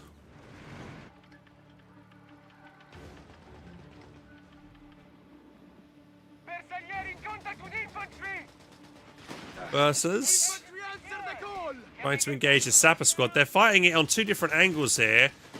Versus have better rifles here. They can fire at range, with the Sten guns of the Sappers are only going to be good close quarters combat. So this is going to be a good engagement for Kronos, but two of his squads are tied up due to one squad here. Pioneer squad here getting quite low here from Kalos. Does retreat.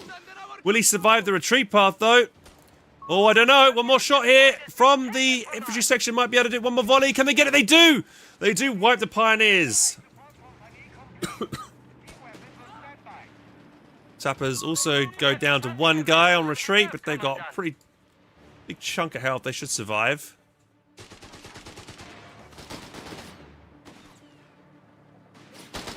Coastals. Not too badly, pushing aggressively forward here. The dingo's getting quite low. One more volley, we might do it. Can they get it? Ooh. Those coastals do manage to dive into green cover, so this machine gun's not going to do too well. This coastal's actually doing pretty well, actually. Forcing Mew all the way back into his base. However, he has gone and captured the extreme left-hand side of the map, uncontested.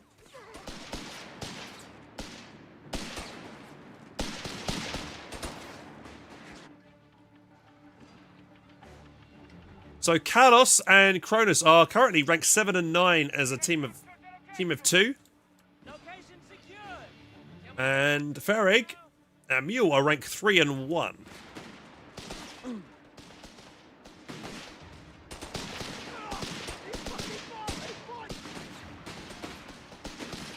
Scatter to the wind here. Uh-oh, Coastal Squad looking quite low, getting focused down retreat. Can he get it? Probably won't, no.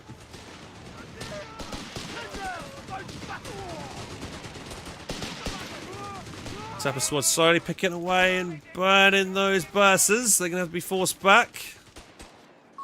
Our victory point is being neutralized by the enemy. And it looks like the Allies are going to force a full rout on the Axis in the centre.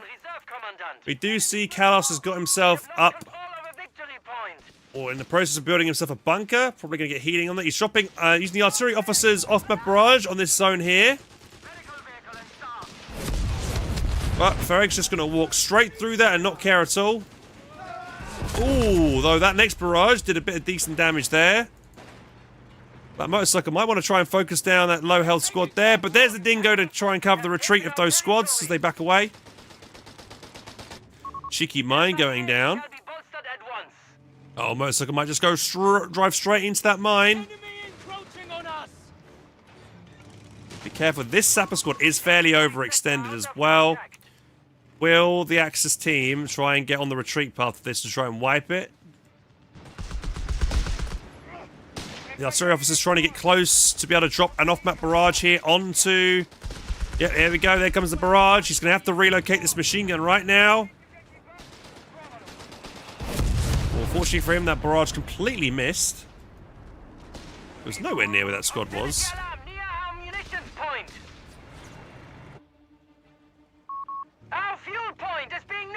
Be careful, doesn't go into that mine. He should know there's a mine there. Okay, only lose one guy, not too bad. We're losing grasp of the capture point. The enemy have claimed our sector. Keep them busy while I reload! We have vehicles The Stinger's getting a bit too close. He might just get grenaded here. Yes, there goes a incendiary grenade onto the dingo. It's getting quite low. He's going to have to back up here.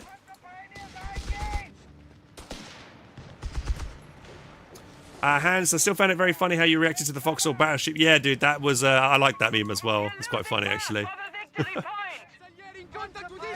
Especially the one where they made it like a Battlefield 1 dreadnought approaching. Oh, that was a good meme. I like that.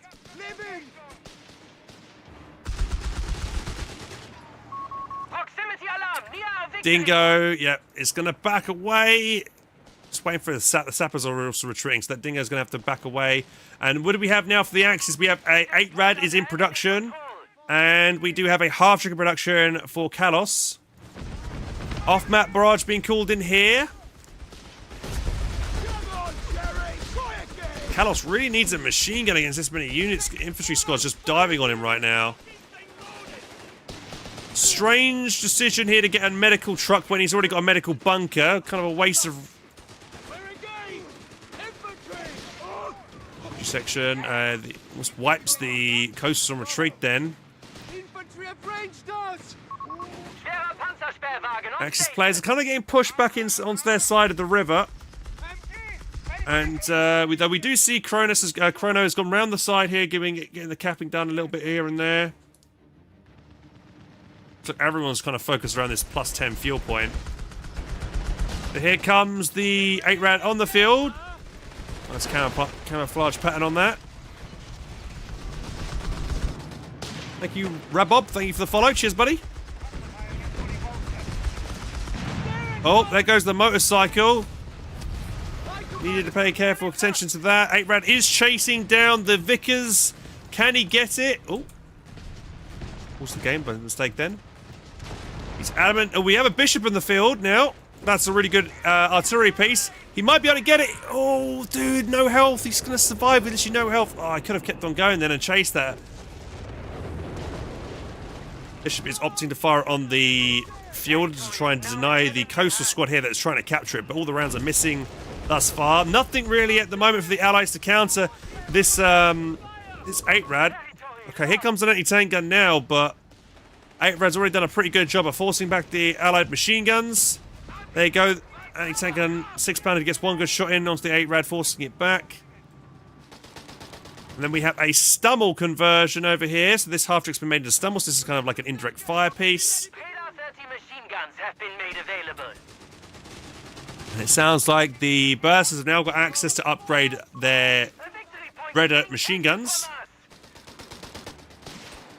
Be ready to move off. Steady. 6-pounder is just going to open up onto the Bursars. Probably a good idea. I mean, if you keep shooting them, they'll eventually, this anti-tank will eventually destroy this wall and this cupboard they're hiding behind right now. Take a few more shots. We do have a Marder in the build, which is an interesting choice. There's not really any proper armor on the field right now for the Allies.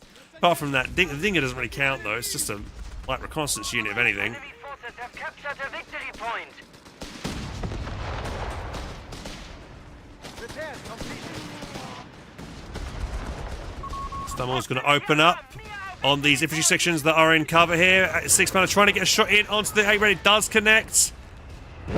Stumble getting some good shots in there. Forces those infantry squads to run back home. Meanwhile, on the left, it does appear that Mule has had some success in forcing the Wehrmacht player Kalos back. So he's able to retake control of the high fuel. VPs looking pretty decent. For the Axis, actually. I believe that's the Axis. Sometimes you never know with the observer mode, it could have bugged out again. Oh, unlucky. Not the best position planting of that observer, but artillery there. Needed to be a bit more central. Kind of was able to cap it from the side there without any artillery dropping on him. Oh, we do have a tracking AT grenade onto the Dingo. It does go down.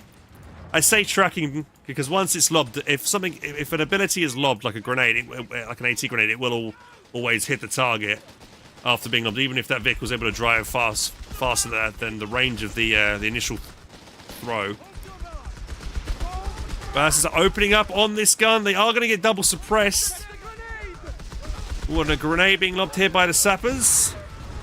Alright, does dodge that. And here comes the Bishop firing once again onto these clumped up squads. Does retreat. And avoid taking much damage. A victory point is being taken from us. He's getting a cheeky mine down there as well. Around that cover point. 8-red just chilling in the top here. Victory point lost. Allies, for the moment, retaining control of the centre of the riverbed. 2 AT guns now for Ferrig. Kinda needs it since his teammate did go for the Bishop first. Looks like Mule now does have his own AT gun. Our victory point is being neutralized by the enemy. And he's benefiting from his teammates' meds. They both put the meds kind of central here. It's one of the not the best maps to be able to share healing from, because since both HQs are fairly far away. Out we go. Taking small arms fire here. Versus lob a grenade here on the sapper squad. Ferrig mostly dodges it. That grenade does trigger that mine that was laid there as well. None of the bursters drop a model, so they can safely back away and heal up. Oh, and it looks like the Stummel that went down on the left-hand side. The AT gun was able to pick it off over here. Our munitions point is being neutralized by the enemy. What do we have here? We've got a machine gun bunker going down. I mean, that bunker is not fully covering that fuel point. I'm surprised. If you're going to put a machine gun bunker down, you'd want it to fully cover the point. The really important resource point here. Commandant, And we have a Centaur out. victory point lost. This We are losing grasp of a fuel has point. a really good anti-infantry weapon. More mines going down. I'm not sure if the 8-red spotted it. I think Ferrig realized it, thinks he's been spotted. He didn't finish the mine off. Needs to cancel it, and he hasn't. LEIG indirect fire support. Cancelled it now. A munitions point is being taken from us. Meanwhile, we've still got engineers capping around the flank here, constantly putting mines down. The 8 needs to a bit more pressure on this top side, the Axis team.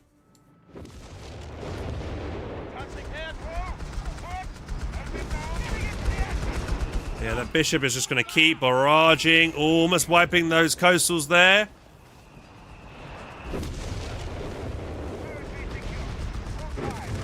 Blinking away around here. Centaur forces back the coastals on the fuel point.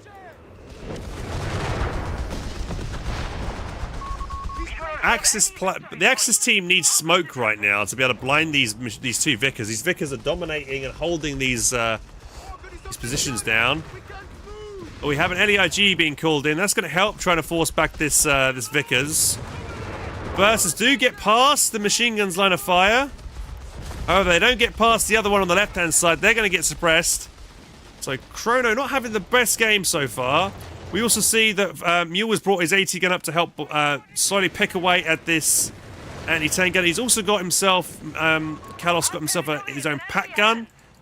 Getting another bunker down. This pack gun is in position there to cover this flank. Doesn't see it though, hasn't got the vision. Meanwhile, big assault here from Ferric around the side. He's pushed deep here. He's dropping artillery down on this position again here. One of the bunkers gets exploded into a million pieces. And then we have a cheeky Crusader going deep behind the lines trying to find the ambulance. That's getting quite low. It's actually going back into the... It got slightly splashed in, I believe, due to one of the bishop rounds that were firing at it. So yeah, these Axis players are getting penned in right now. Not looking good. Artillery officer dropped off map here on top of the anti-tank gun. It's coming in slowly. Med bunker destroyed now.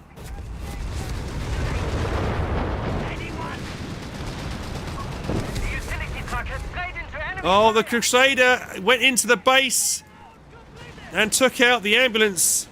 Ferric knew that he could do that against his duck opponent because the Bursars have no AT grenade capability. That's the risk you go with when you go for these units. They might be pretty decent anti-infantry, but if a vehicle shows up, they're going to be in trouble. Centaur almost dies. A slither of HP. Crusader is still behind the lines. We do have a Panzer III, and it looks like Kronos wants revenge for his fallen ambulance as he dives in with this right now to try and chase it down. There is the coastal squad there that could lob an AT grenade as well. Maybe he hasn't got the munitions for it. He could have lobbed it. He lobs it with the other one. Does get the kill. There goes the Crusader. Oh, gotta be careful with that retreat path. Doesn't lose his artillery officer there to that bishop round. So, is that really worth it? I don't think that's worth it actually there for Ferric to actually trade his Crusader for an ambulance. And he just rebuilds another one, to be honest. Crusader does cost more than an ambulance. He was able to get in there and get out, maybe. But, yeah. I'm surprised he didn't keep hugging the left-hand side and keep running away. Maybe this bunker just turned into an 80 bunker and realised he couldn't actually escape that way. So he was kind of caught between a rock and a hard place. Meanwhile, fresh Crusader on the field fighting a Panzer III. And the 8 Red's still up here trying to hold this top side. Brumbear also now in the field. This is a pretty good anti-infantry and decent against anti-tank guns. It can soak a bit of damage up. Keep seeing Chrono constantly use these guys as a big ball, which makes it pretty easy to deal with. Just use his machine gun to shoot them. Yeah, look at the machine gun using the focus sight here to get some suppression in. AT gun trying to get some shots in on the Brum.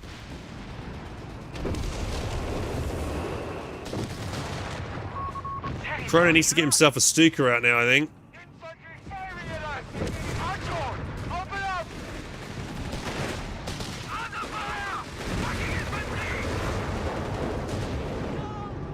Crusader rocking over, trying to get around the back here, maybe to try and fight these vehicles as well. Oh, we do see what the Vet 2 Vickers does die here thanks to the LAIG. He does pick it up again with this section. But losing the veterancy off that does suck. We have the Brumbar pushing aggressively forward through the centre, taking quite a bit of damage. The British AT gun is set up and is now in place, making it a little bit more durable. 8 Rad trying to get around the flank here. Both AT guns kind of caught out of position. However, great mine position here. Panzer III does go into that well-positioned mine, so it's got a damaged engine. However, it pops smoke to shield itself from those anti-tank guns. Back over to the left-hand side, we have a coastal squad trying to be pushed forward, trying to maybe focus down the low health 6-pounder. They do lob an incendiary, anti-tank incendiary round, grenade here onto the Centaur. Doesn't do too much damage there. We have some Stoss trooping on the field as well from Cala. There's some elite Axis infantry. They should do okay against the Bren squad here.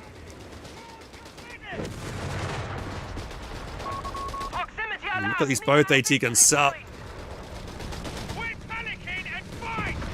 We can see that Kronos has enabled the commander mode, I believe, on his 8 Rad. So he's getting quite a considerable amount of vision over this area. So You should know where these AT guns are, potentially. What is it? There's that. Now don't do it again. Panzer 3 on station. He's rebuilding his bunkers slowly, getting another bunker down. He has got the cheaper cost for defenses now. We have some guards on the field. Artillery officers now veteran C3, so it's off-map barrage now covers a much greater area. And Chrono has gone for a second Panzer III. Is that a good idea? I think he should have gone for a Stuka first before going for another Panzer III. You need something to be able to, Stuka would be perfect to fight all these AT guns and this support weapon right now. So I'm really surprised he hasn't gone for that, especially when the it looks like Kalos has not even got a Nebelwerfer. Always, he's got the ability to go for a Wesp. So currently Axis haven't got any solid indirect fire. They've only got this LEIG, and it's not going to be that great. It might be able to, do a little bit of damage to one of these support weapons, but it's not going to wipe them, especially with an ambulance nearby. He's just going to be able to reinforce and heal any damage that LEIG inflicts.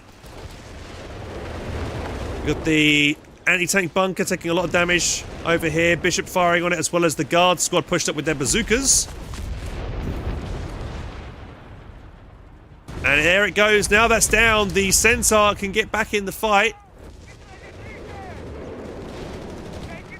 Can't shoot his main gun that close. Can only do his machine guns from that far. Lots of arty coming down here. Big amount of arty being dropped in this area. Forces ferrying to relocate. There's an Obiche barrage coming down. Potentially there. Looks like a big shot. I don't think it was. It was something else. Uh-oh. Mule is in trouble. Nothing to cover really for his AT guns. He backs up just the Centaur. Is fairly low health himself. Oh, and the Bishop fires in there. Doesn't connect. Tries to kind of a defensive barrage to force it back. Brum has been fully repaired.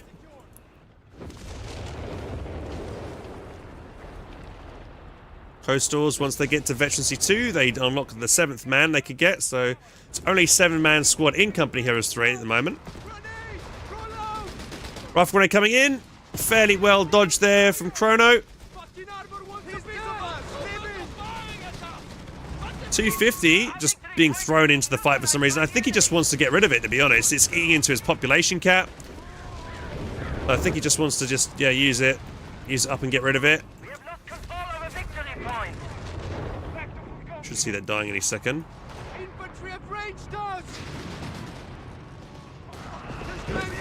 Big push here. Bombard's not pretty far over the hedgerow here. There goes the 250.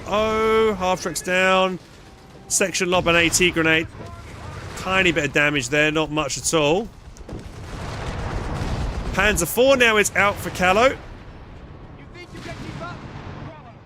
Another bunker has been rebuilt. Probably going to turn that to another AT bunker so he can hold that left VP. He's also locking down his Panzer 4. It's going to make it a bit more durable. Harder to hit. Oh, but there's an AT and guards pushing on it right now. Yeah, you're going to want to run away there. We've got some other artillery being called in here. Oh, some good, lots of artillery coming right on the AT and the guard squad, both getting quite low. Panzer 4 though dies. Could have gotten out of there. I'm not sure why he kept it in the fight. However, this AT gun's going to go down. It's a Veterancy 3 AT gun. And he's going to instantly opt to blow it up as soon as he has the chance. So there we go. So AT gun has been wiped. That is the only AT gun that Mule had. So he's not in a really good spot at all right now. He has got 2 guards. One had to retreat. More RE being called in here. The enemy is resilient. They currently have the advantage. Contact with infantry. Chrono opts to run back over to the right-hand side to capture these points. They're trying to get control of the VP. Yep, VPs are pretty much neck and neck. Oh, and what do we have on the field? We have a Churchill. Looks like Chrono is going to need to get himself an 88 out now. Try and fight this. Panzer 3s are going to have a hard time penetrating the armor of that. They probably need to upgrade tungsten rounds from the armory. Pack gun though should do alright against the Churchill.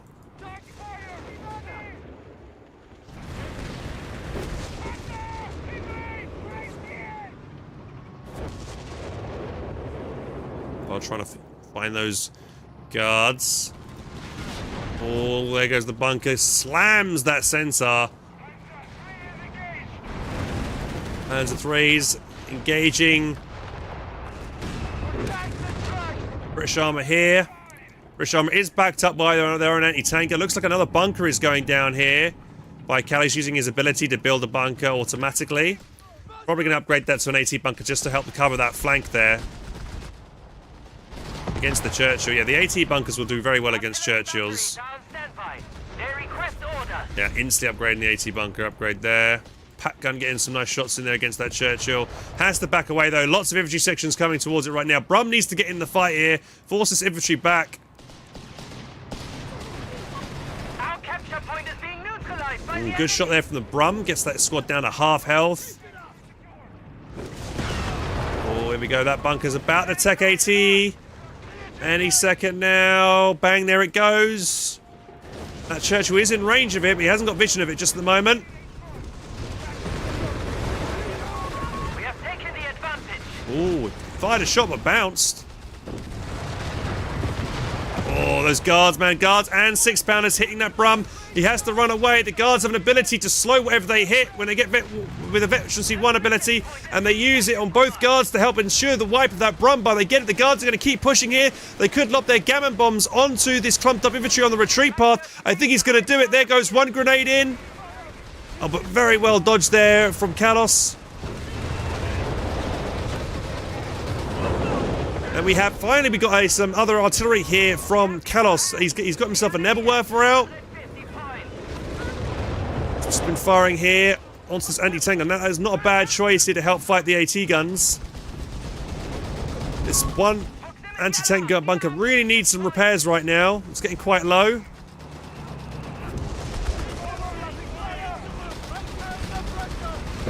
That gun's there. AT grenade coming in as well. Just enough for a slow. It's down to half health. Bunker might be able to turn and shoot now. It should do as well. Oh, I think he just lost sight. We have an 88 out as well from Chrono. Good choice there to help against the Churchill. However, it really needs a Stuka. I can't believe. I mean, this Axis team, I mean, both these teams are top-level teams. I'm just shocked that he's not gotten a Stuka out at all to help him against all this AT guys, all these support, all this infantry. It just seems like a no-brainer thing for him to do, but he's just refusing to do it.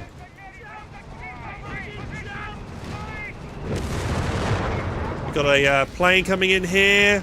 A8 firing onto the Churchill. This off-map is nailing the 88, does kill it. Veterancy 3 infantry section almost bites the dust. A8 has been recrewed, firing once again. This artillery is nasty. Gonna keep dropping on this 88 and maybe wipe it here. Networker fires. This time it manages to help decrew a Vickers machine gun. Alright, he being dropped here. This time with the LRG. This Panzer Pioneer is walking into the artillery though. Watch out! Don't lose the Panzer Pioneers. Kind of careless there to move them back into the fight. They need some kind of flat veering or whatever to shoot this plane down. Finally, it ends. Still anybody's game right now. We can see that Mule is starting to build up a force of grunts. He hasn't actually used his first one right now. I guess he's just trying to build up maybe a surprise army real quick, just to go in real quick from an angle where his opponent isn't expecting. A victory point is being taken from us. The ship once again firing onto the LEIG, trying to get rid of it. One more shot needed to wipe it. Can it get it? It does get it. That's decrewed it. Opts to reinforce it. Our victory point is being neutralized by A8 has been brought back up. A8 firing onto that Churchill, forcing us 2 Churchills now in the field.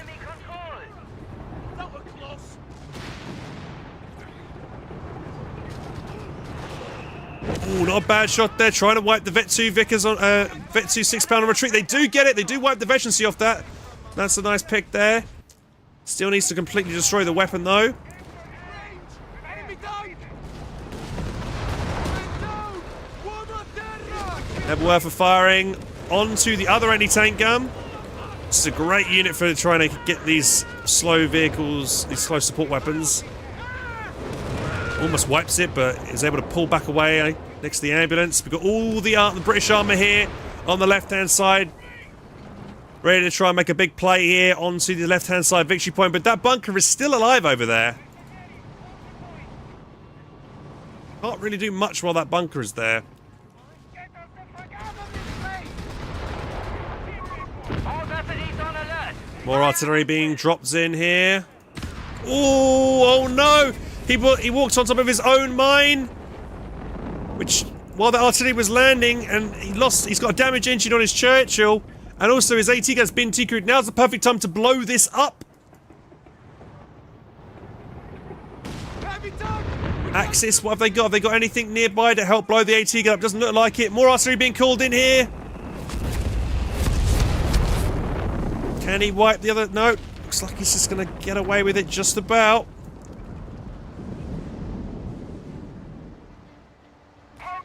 Ammunitions point is being neutralized. Panzer IIIs are being swarmed by guard squads on the top. They've got to be careful here. We can't take losses like this! Guard squads need to focus the same target. I'm not sure why they're splitting their fire here. If they split their fire, they're not going to get a kill. Oh, he's going to lose one of his guards. One goes down. Mule. We might be able to get one of these Panzer IIIs for his troubles, but no, he doesn't. And he ends up losing one guard squad for nothing. He dropped a bazooka on the ground as well.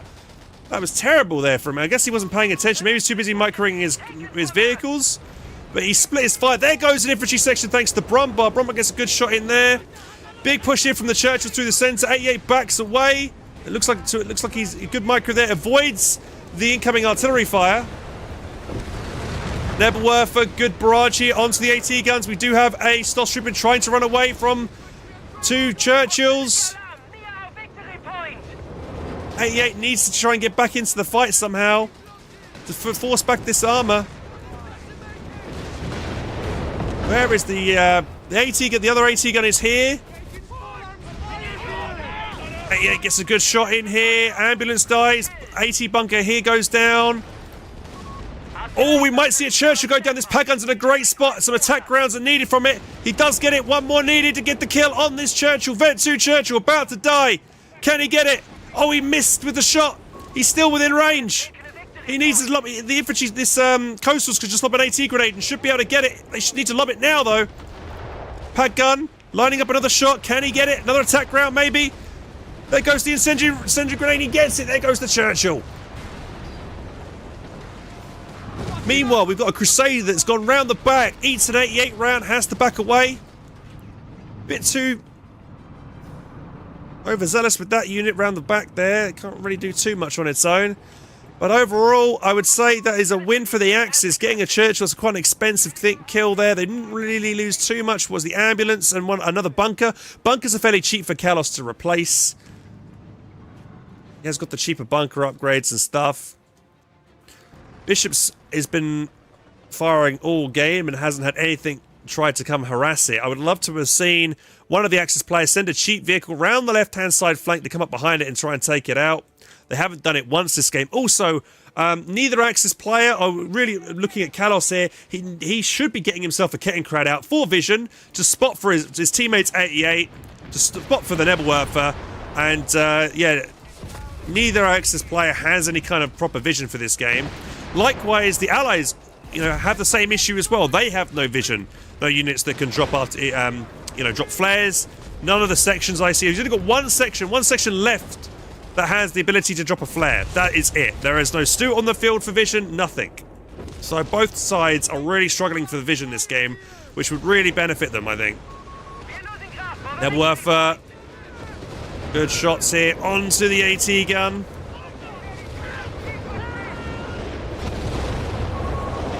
Forces it back once again. New Panzer IV is on the field. Both tank. Churchill tries to shoot the Panzer IV, but bounces. The enemy has only 100 points. 100 points remain for the Allies. And it's not looking good here for Ferric and Mule. Panzer 3 is engaged. The only VP they own at the moment is about to be assaulted by 2 Panzer IIIs. Here we go. There is a Centaur over here, but this doesn't really fight vehicles. You've one of the Grants coming over. It looks like, okay, all the Grants. Triple Grants over here. This might be it. This might catch Chrono with his pants down. He's got to be careful how he plays this. His AEA is not there to support right now. Here we go. Here they come. Okay, he's going to see it now with the Panzer Pine. He's got to retreat with them. Don't lose them. Or we might lose these as they run around the corner here. Run, boyos. I mean, all the Axis team need to do is continue to lock down this VP and the Centaur, and they win the game. They've only got to do it for a few more minutes. 75 VPs remain. 75 points. We can't take losses like We this. are losing ground. Don't see how the Allies can do this. They need to do something incredibly special. Oh, we got a Bren section looking really low on retreat. The Stoss Trooper are firing on it. They do get the wipe. Huge pick there. Meanwhile, we got the big tank fight going in the top. Panzer IIIs. I'm not sure why the Panzer IIIs are pushing into this. That is a lot of grants. There's a lot of firepower quickly. They drew drop smoke. I'm not sure why Mule is not using attack ground through the smoke to try and get the kill on one of these Panzer IIIs. He should get it. There's going to be one dead Panzer III here for sure. One goes down. A8 sets up to try and cover the flank. Another Panzer III comes out. The AT bunker's there. One more shot is needed to kill a Grant. He should be able to get it. Panzer IIIs are faster than a Grant. There goes one Grant.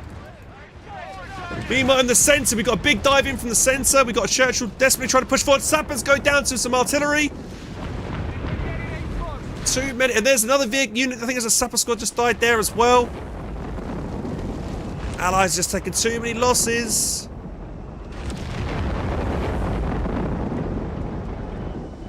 They just can't break this Axis position. This bunker spam.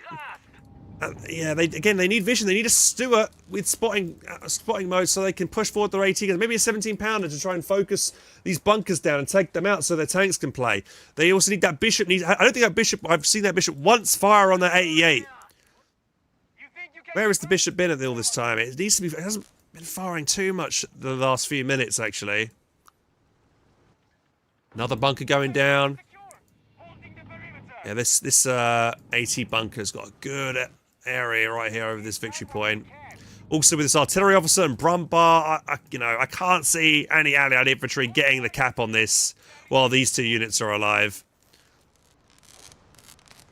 And also the other VP is getting captured as well. He's not defending that well. You needs to go over there quickly and stop these guys capping this up. They are going to cap it. I think that's game yet. They can't win this now. There's no allied infantry nearby at all to cap this. So it's 2 VPs against nothing. They're going to make a desperate attempt now for the centre VP. Already the guards go down to half health. They managed to neutralise it. Got a loiter coming in here. Onto the Brum, forcing it back. An artillery barrage onto one of the AT bunkers as well. Artillery batteries are on standby. They request Looks like they're having to call it, desperately trying to call in some commandos to get the cap on the other VP. They've stopped the drain, at least at 9 VPs. One bunker goes down. There is another one though on the right hand side. Towing vehicle destroyed. The towing vehicle for the 88 has gone down. He's still got another medical truck.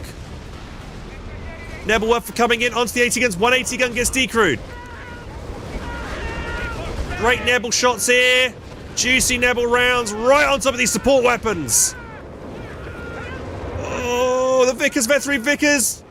6-pounder goes down. The Vickers does survive somehow. Allies, Axis players have got all the time in the world just to reset here if they want to. One other bunker does go down, but the 88 is still alive and still poses a massive threat. Sees a decrewed 6-pounder, instantly opts to blow it up. Another Panzer III has just been called out. Back to triple Panzer IIIs. Where is that Bishop firing? There's nothing over there. Why is he firing over there? Oh, here we go. Here come the Crusaders for a big flank here, but they're up against multiple Panzer IIIs. They might be able to... They do kill the 8-Rad. One Crusader's about to die here. There goes one. Second one's about to die. There goes the second one. They does get the kill on the Panzer IV that was set up on the victory point. Artillery officer barrage. Get some good hit shots in there onto those Savas forces. Those back. He throws in the guard squad to stop the decap. I think, but though that's it. That's all she wrote. The Allies throwing the tail. That's GG. Well played to the Axis team there of Kados and Chrono. God damn. Postals won a game, and without the Stuka, which I'm very surprised. To be honest though, the Allies only had one bishop between them, which was very surprising. And double Brits generally is not the best matchup. Like, it's probably the worst matchup, I would say. Like, you kind of need an American player to help out with some of the other things that the Brits, you know, kind of struggle. A Brit player normally goes for like something like double bishops and supplies the supporting fire there. Yeah, he was desperate. Didn't hurt. He was desperate. He had to make a play happen. He had to try to go around the back and try and see if he could kill some. I mean, he did kill the 8-Red and a Panzer IV for the Two Crusaders. That's not terrible. He could have lost them for nothing, but yeah. I just think the Allies needed to... Yeah, they didn't focus and kill the bunkers quickly enough, right? They needed to kill them and then take control of the area and keep pushing. I mean, a lot of the time, the Allies had some really good, like, momentum in that game when they're pushing the Axis back, keep them pinned in a bit. But they just didn't really seal the deal. They didn't... I don't think a coastal squad got wiped that game. The artillery officers keep them... Once that gets Vet 3, that's a bitch to deal with because the AoE of its artillery observer mode is just insane. How big the radius that is. The guard squad, yeah, the guard squad. I think Mule kind of threw the game quite heavily there a bit, actually. Mule, like, his bishop usage needs to be better. Like, initially he was firing on the bunkers, which is good, but later on he should be firing that bishop on the 88. He should have gotten second ambition out, I think. The grants really didn't do anything for half the time. He was keeping them idle. He didn't know where to move them. He wanted to use them on the left, but thought he couldn't because the bunker was in the way.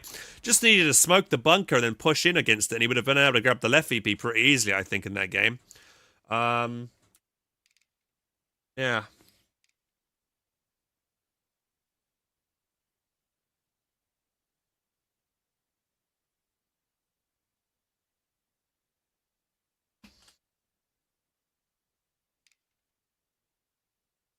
Yeah, and there's guards. I don't know what he was doing with those guards. He, like, split their fire. He could have probably...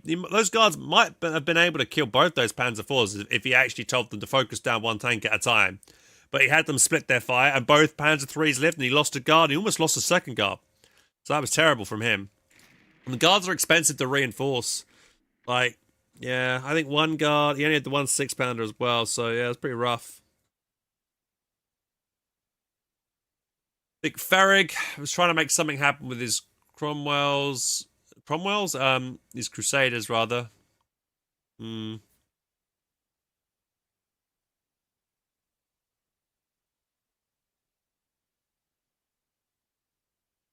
I feel like Farrig probably needed his own bishop as well, I think. They didn't have enough indirect fire. Also, the Allies needed to, like, when they had that loiter, that kind of, like, artillery barrage loiter kind of thing, they needed to be aggressive and push when that was going in. They didn't. They kind of just, like, sat back. They needed to do it, because when that is being dropped on an 88, like, the 88 will die or it has to move, and that's the time to push. And they didn't do that. So they needed to time that kind of, like, off-map radius loiter thing. Artillery, whatever barrage is called, with a big assault, and they didn't really achieve it too well. Hey guys, thanks for watching that game, that cast there. Hope you enjoyed that. I'll be going on to YouTube officially as like a VOD later on. Anybody missed it? Right, guys, it's 10 minutes until the Foxhole dev stream. I think we're going to be getting on and we're going to be watching it momentarily.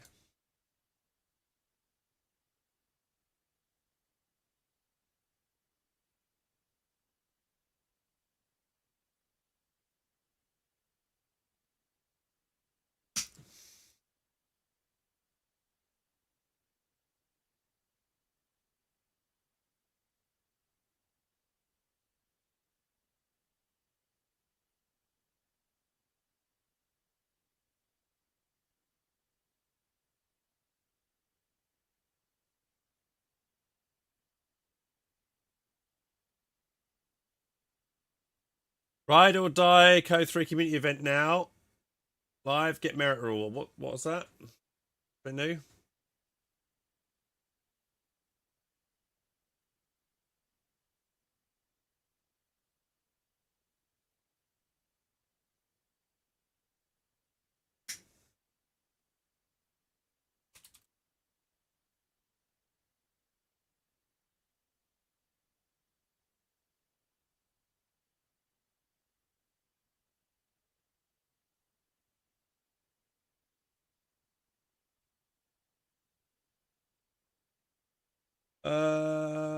Bum.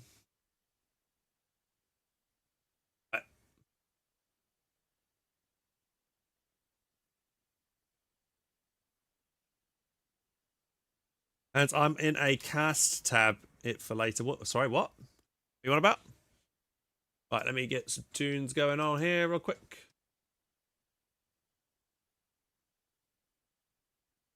While I get this sorted. So we're going to be swapping over to Foxhole now, guys, because the Foxhole dev stream is literally in 9 minutes, and I just got to set up for that real quick. I'm going to stop the live stream on TikTok because I'm going to go live with Foxhole instead.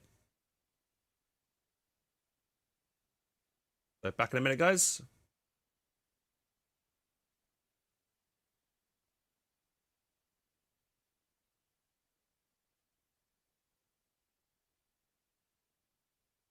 Right, let's just set this up real quick. Here we go.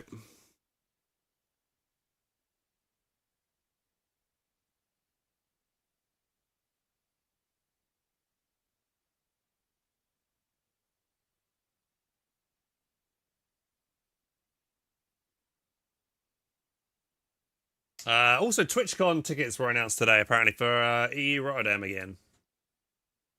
Yeah, I'm switching. I think I'm gonna end my stream on YouTube and start a new one, guys. So be ready for that. I'll just do that in a second. What am I doing?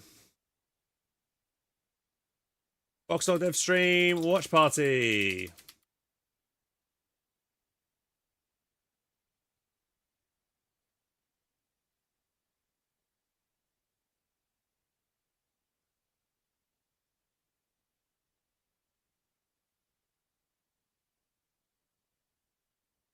Right. Okay.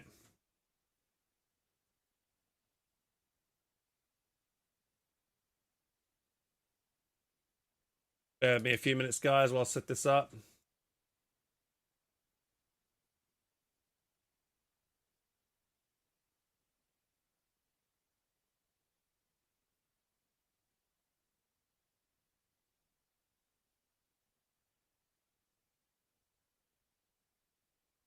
Find some Foxhole video real quick.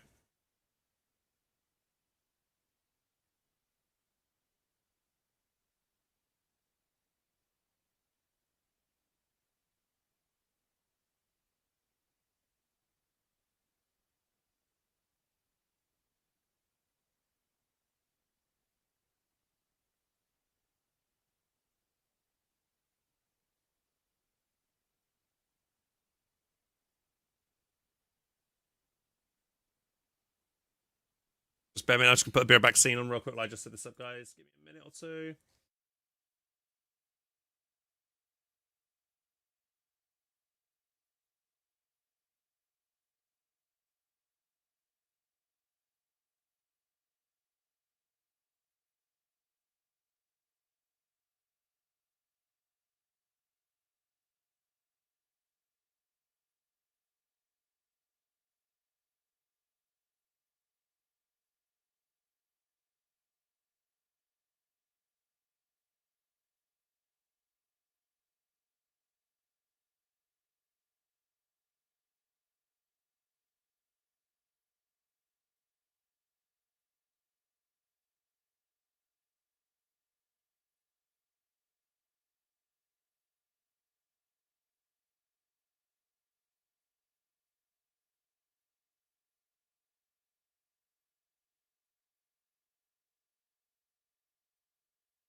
I need a cool Foxhole picture.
It's updating YouTube. Save that. There we go. Lovely jubbly.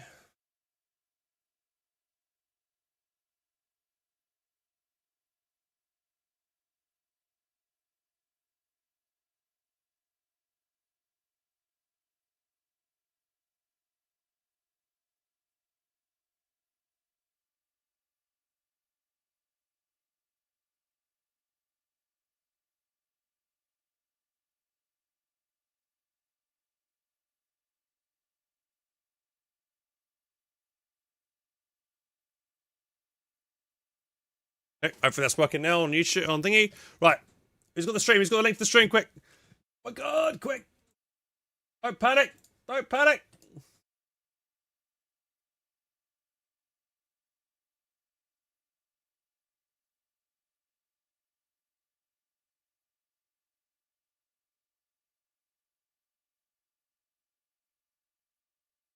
Right. Are we good, boys? Are we good? Are we good? Hopefully everything's working. Right, I've just updated it on TikTok. Hopefully it's all working over there, maybe. Maybe in a second. Hey Godly, you right, man? What do we think is gonna be in the update video? What do we think is they're gonna let us know about today? I'm excited.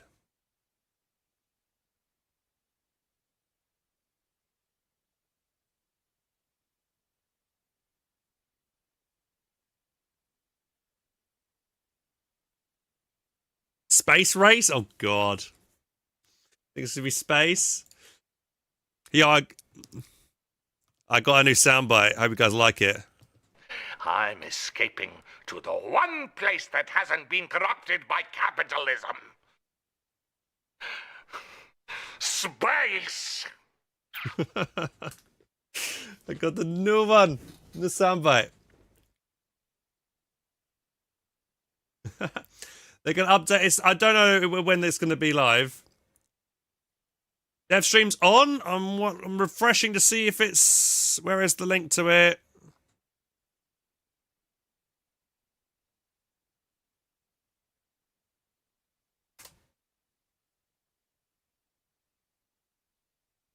All right, here we go. There.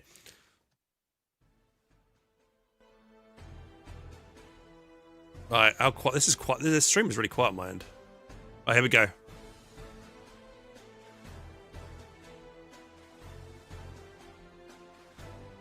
All right, here we go, boys. Dev stream. So I think it should go. I was gonna get on Discord with the Shred guys as well.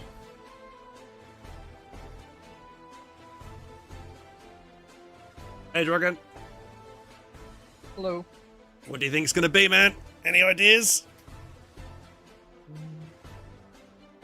Maybe some type of building quality life thing? Maybe. Who knows?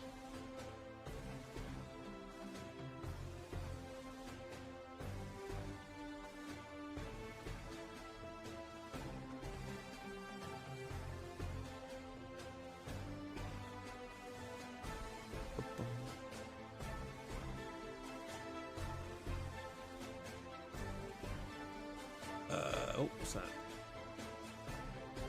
Hands popping as many ads as possible for this. What do you mean? My ads are not changed at all. 6 minutes of ads an hour is what I've got on my channel at the moment. Right, hopefully it's live now on TikTok. Is the TikTok working?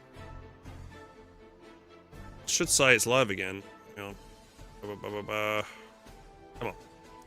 There we go. Let's go. It's on. Sweet.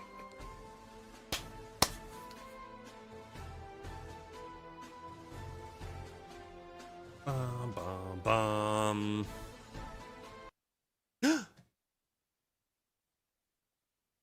Oh, let's go. Right. I kind of hope they redo the island eventually, because it definitely needs an update.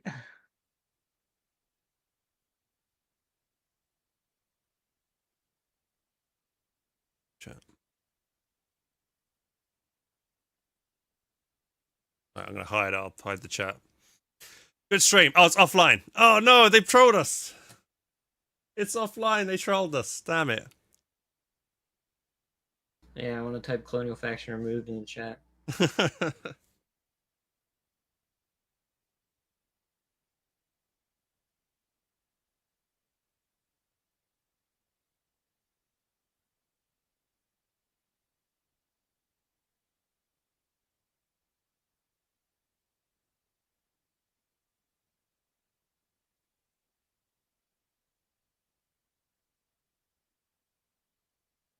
Oh. Any second now. Any second now, boys. Be ready. Oh, baby.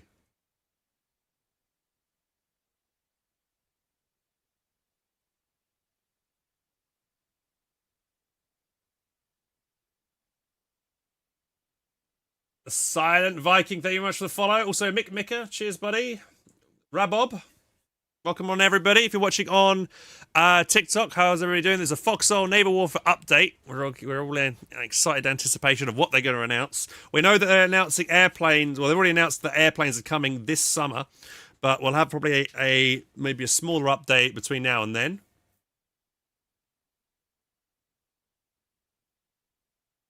Maybe I'll play. I also added this song. Where is it? It's not a song. It's just a game. Fuck you, bloke the sky. You suck these nuts, kid. It's just a game. Fuck, dude, this is Foxhole, bro. I'd rather be a part of this than the fucking real world, dog. You want to go outside and be a part of the world right now? Huh? You guys want to fucking go be a part of this world right now? Huh? I'd rather be in the fucking Foxhole, bro. I'd rather be in the fucking Foxhole. Fuck going the world. around. That is a small update. With no real crazy features. It's mostly on refinement behind the scenes work. I might turn my follows off while this is happening. Features and just so a lot we of can small watch things it. that didn't quite fit into the larger updates Here we that go. we found time for this shorter development cycle. So we're gonna go through all of it. There's still some pretty cool stuff, but yeah, just to make sure it's clear, this is, you know, following the last update. This one is like a fraction of that. So yeah, we'll just get started here with the roadmap. So this is the new roadmap for 2025. As we said, there's a whole nother year of Foxhole. There's a lot of exciting stuff to come. Obviously, starting at the beginning of the year, we have update 60, which we're gonna talk about now, and then there's gonna be another update where we'll have a bit more time to work on that one. That's coming in spring. And we usually have a maintenance update between that update and the big one, which is going to be the airborne update. So expect the maintenance update, which is more just tweaks. That should come before the big one, and then later in the year we'll. My head's in the way. Should be all right. See the airborne update, which everyone's, including us, are very excited about, and we are hard at work on that. That's actually. We've been continuing working on that, so it's not like we're going to start at some point. Right, what I'm hoping for, it's going to be minor, so don't get your hopes up too much, guys. That's constantly going on in the background. And jumping first here to the first set of changes is player activity and logging. So we went back to go look at how something's missing from our logging systems. Just again, these are small little deficiencies. Sensitive player events across all regions, and we want to take the time now in this smaller update to fix. So first one here, we added a global event log, which will feature sensitive player actions across all regions. For now, it only shows one thing. Which is when vehicles are lost to the enemy, it now shows up in the global log. So we realize this is important information players should know, but before it wasn't visible to the whole world. So if something happened in a region that you weren't in, it would just be missed. And sometimes this sort of thing does happen in the back line, and it would be missed. So we want to make sure that was surfaced now. And in the future, we may add more information into the global event log. This was sort of the foundation of a place where we can store this kind of information.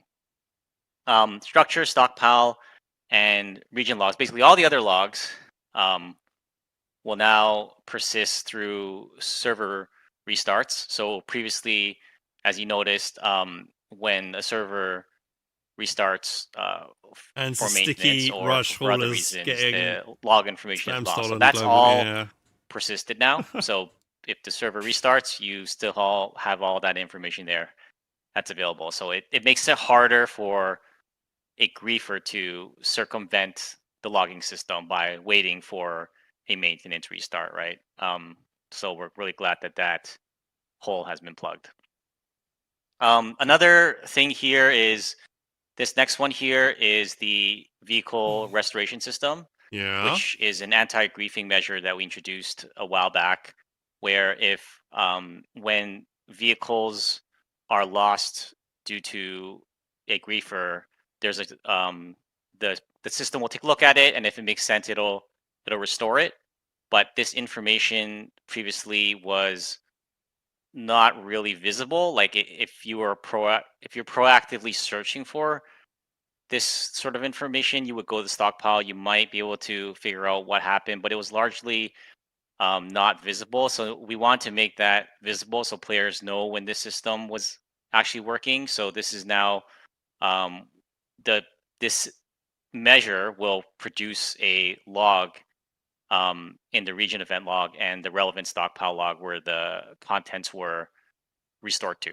So just again, trying to surface more of this information Okay. from the anti-griefing measures that we have in game.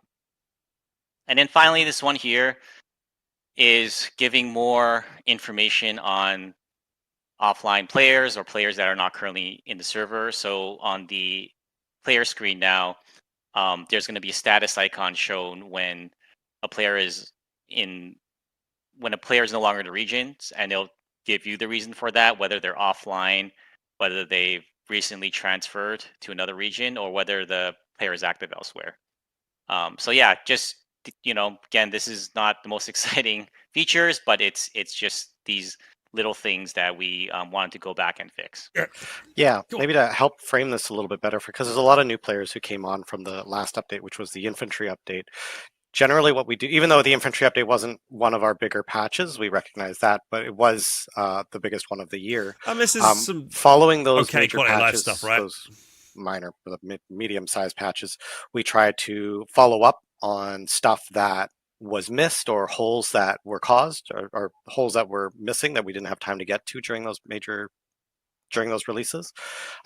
So one of the things that came up from a lot of you guys' Reddit posts was a focus on griefing, a focus on moderation, and so this is our sort of like what we're doing to help address some of those concerns. Yep. And speaking of concerns, there was one more small thing there that I missed is that you can now view a player's Steam profile directly from the player context menu. Oh, That's that's clicking on a great. player or in the world or on the player So screen. you can instantly, you see you an can alt, now you link can to their Steam click profile, them, which got just the gives Steam more profile straight information if away. you have to submit Then you've got their a thing, report and you can to ban the them. support system. Much easier. That's sick. Okay, and that's good. That's really good. Speaking of concerns, the next one was on server Ooh, optimization. So optimizations. we spent a lot of time this cycle profiling and diagnosing where servers were starting to have performance issues, especially with all the new features. So we did a pass on this, both server and client. So on the server side, we have we took a look at the various systems. They're listed there. The map posts, the items and inventories, collision physics, and structures with animations. So this doesn't mean that those actions are more optimized and faster now for the user. This means that those features were causing the server to perform more poorly than it should be. Okay. So we found some problems there. We've fixed them, and the result is overall just better performance on the server, which translates into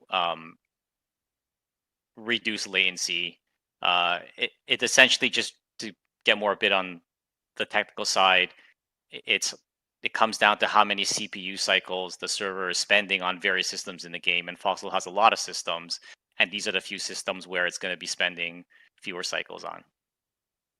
And the next thing is client optimization. So this is on your end, basically how fast the frame rate is, or looking at frame rate issues.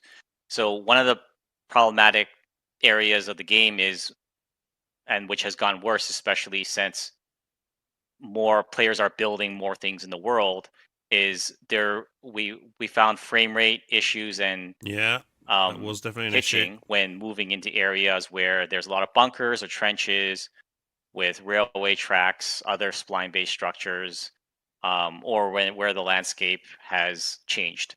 So this is something we took a look at. Again, we found a couple of problematic areas, and we've optimized those. So hopefully, when moving around these really dense areas, you should be able to see some improved frame rate. And just the bigger thing is the hitching, right? So the spike in frame rate should be smoother now. All right, that's good. Or Yeah, always should need be server optimizations. Happy about reduced. that. And then finally here is player movement. This is a big thing we spent our time on. We revamped the player movement model that we're using on the networking side. And what this should translate into is players should be moving smoother, especially the other players on the screen, right? So this is Ooh. something that, as you noticed, there can be other players will often appear to be jittering, Yeah. especially in a high load situation. So now they should be traversing your screen a lot smoother than before. So Great. So hopefully that we're fixes still working on the this one. It's bullshit still shadow a bit dancing that work you in sometimes see progress, people but do. we're really excited about how this is going to make the game look. Just going to look a lot better in general, both when you're playing and both if you're a content creator, the videos will just look so much better than before. So we're really excited about this one. Good stuff. All right. Right. Moving on to mini features. Again, this update is just a grab bag of many features, and there wasn't Now a will bullets really connect? good Yeah. way to go through this We'll other see. than just listing out a whole bunch of them. And this is just a subset. There's a lot of other small improvements as well that you'll see in the release notes. There's mini features and then there's micro Vaulting features. with wounded player. There's normal, mini, and Okay. micro. The first one is finally being able to vault with a wounded player. Next one here is there's a lot more tool tips for new players. What's shown here is the chat window. Cool. There's a couple extra New things thank like you call out. Oh, okay. the instructions on how to submit items from the passenger seat of the small gauge trains. Some more tool tips on the map.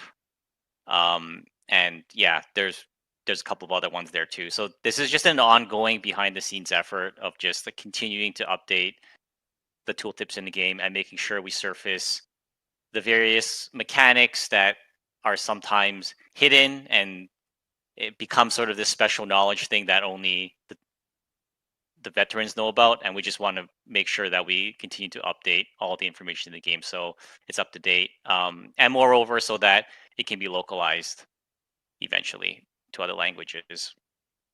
The other one here is the thank you call out, which I'm glad this is finally a game. This is one of the things that I've the first time we've had a new call out in God people knows how many typing years. thank you in their local chat, and I've done it personally a lot in the past, and I think it's just good that it can finally be here, not only as a convenience thing so that it can eventually be localized too, so that players playing in different languages are able to see this. New loadout options. So the loadout feature was introduced in the last update. That has been tweaked now so that there's an option to automatically submit the starter kit, and there's also the ability to go back and update the modifiers on a loadout, right? So yeah, just continuing to refine on that feature. Which Have I ever used was like to new be honest? and needed some refining. I haven't really. This I one just pull, like, here, the old way, 'cause finally it's, being able to aim while know. rotating the camera, which I think a lot of people have been waiting for this. It's just been this strange deficiency that we're finally able to resolve there. More large item types can be stockpiled. You This can includes havoc charges, stockpile havocs. havoc charge detonators, Okay. Hydra's whispers, windsocks, and listening Well, kits. Hydra's I might have whispers missed can be something, stacked. but I Ooh, think okay. that's probably it. Mm. Filling in the gaps on the character animation side, the ballast, sonar, and periscope seats all have character animations now, so the characters don't just stand there. I know this is a small thing and it's not really doesn't change the gameplay, but it's just always nice, at least for me personally, where almost every action has an animation if possible. It just really adds a lot to the immersion of the game. I'm really glad to finally see this there. And finally, being able to submit critical soldiers to locked ambulances. Hey, which that's a good I one. think this was another one of those small That's but great. common Good, nice problems that paramedics. That's good because then you don't want players like an arsehole jumping in your ambulance and driving off it. That's why people So locked it. again, so there's more micro that's nice. That's a nice little improvements change. that are in the release notes.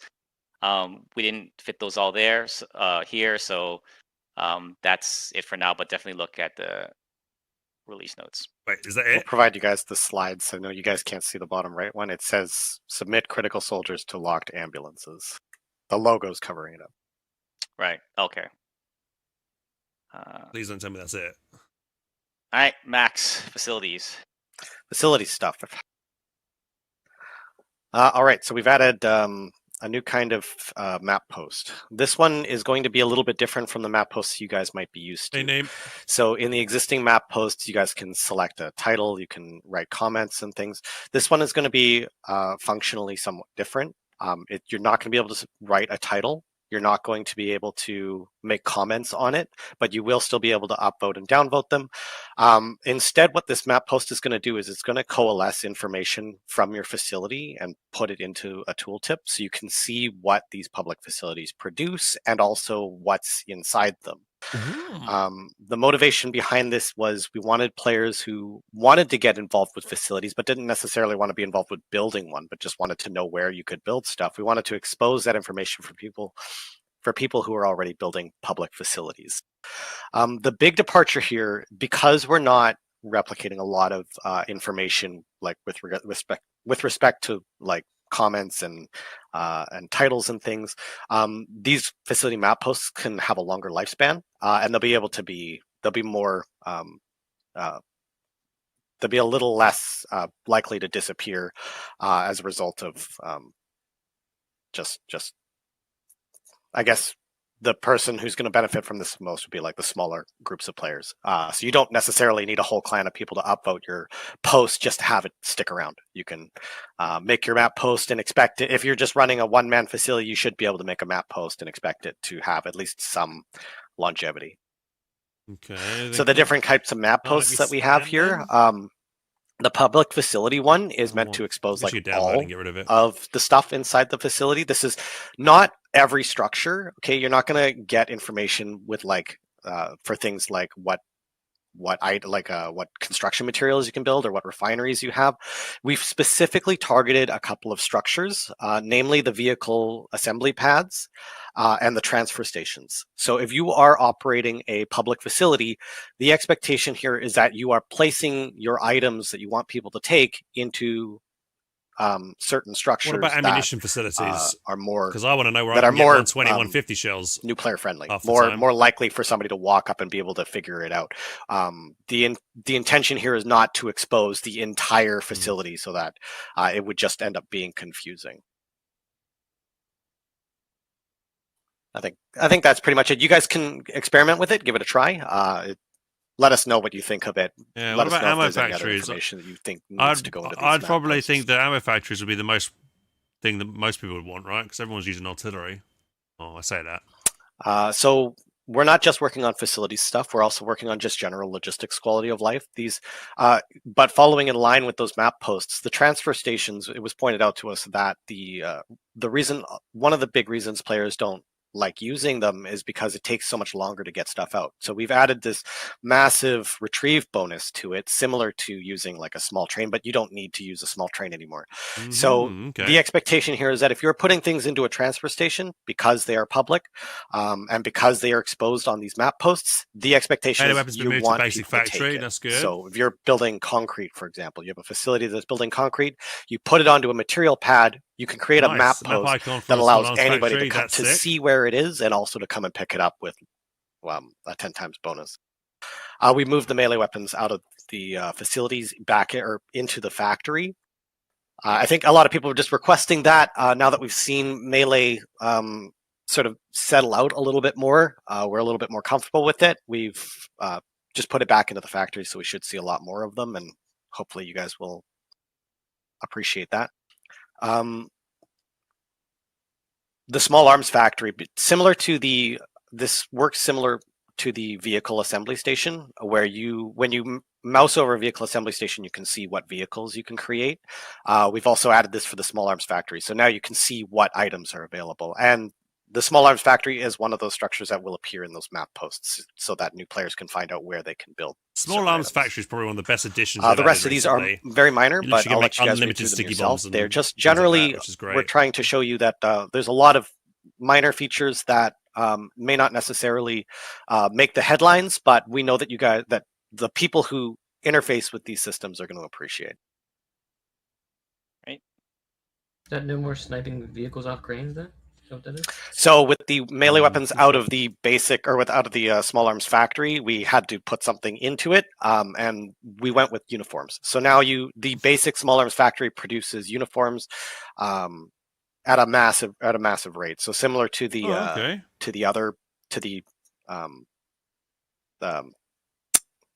equipment one, where you're creating 10 crates at a time, you'll be able to create 10 crates of uniforms at a time. That's but good. this Like comes recon with the uniforms, basic tanker uniforms. That's nice. There's not much more to that. I think you guys get that. We are adding a new modification to the small arms factory. This is one that you guys have been long requesting for, one that we've been this workshop edition has reluctant to provide, but now that we've seen some of the way that you guys have been using it, we've decided that we're going to give it a try. So the small arms factory is going to be able to have a modification that allows you to produce some of the more let's go. The more high demand items, specifically 40 millimeter and 68 millimeter. There was a complaint several months ago about the explosive mats being harder to put into your to your mass production factory. So this is one of the reasons what we were trying to get towards. This is good. This is really good. Now you can produce 40 millimeter outside of the mass production factory, and we'll see how this affects the overall economy of these items. Dude, being able to have these. We're going to be keeping a close eye on this. Oh, this is good. Oh, expect changes. Close eye because they know. Yeah, when you say we're going to try this out, they're going to nerf this so hard off the first ports. Yeah. Oh, dude. No, we can't. And nobody will complain about that. Okay. I think that's it for facilities, and we're going to move on to squads. Oh, squad features. Hello. Add a new squad officer rank to squad. Squad officers can request. So we've added a new squad officer rank. Specifically, we were meant to target the issue where the squad leader role gets AFK. Not everybody will have this problem, but those of you who are familiar with this issue will find this very useful. All this does really is provides you with a means of replacing the squad leader if that squad leader is not around. Finally, hopefully we'll be able to add more functionality to these roles in the future, but for now, nice. That's what we've got. Right.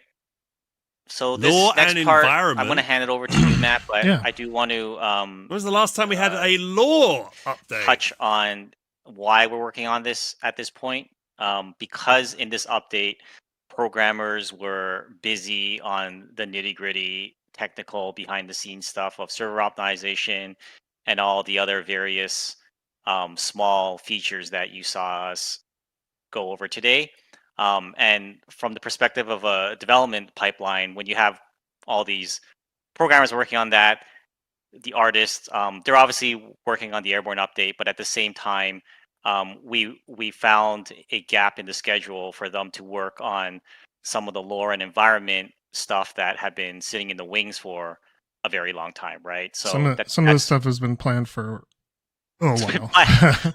Some of the concept art has been planned for a long time, but I just wanted to We're provide gonna some find out clarity here there, that the so Wardens are really evil. there isn't this You sense know, of like, well, and that's we're why the colonials are working, invading their lands. like on this, or we're not Yeah, working that's on what's something gonna happen, else, guys. right? And then we're So, gonna be. I mean, I think we'll find out. I think it's just guys. I think it's just a thing too of just like reminding that like there are different people on the team who are always working on different things. It's not always like this thing where like everybody is all working on exactly the same Wardens feature at all times. actually eat It's babies. how- Oh my god! I thought you could work on server optimization, Matt. I thought that's your. I mean, hey, listen, I will do my best. I just can't promise it won't get worse. Okay. Climate change is real. I'll give this over to you then, Matt. Yeah. Spam. Which we'll start with the video. Yeah, we'll start Ooh, with a the video. Ooh. Okay.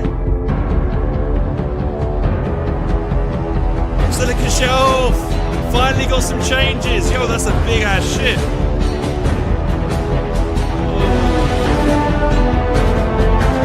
Finally. People were asking for ages this place to get some changes. A temple?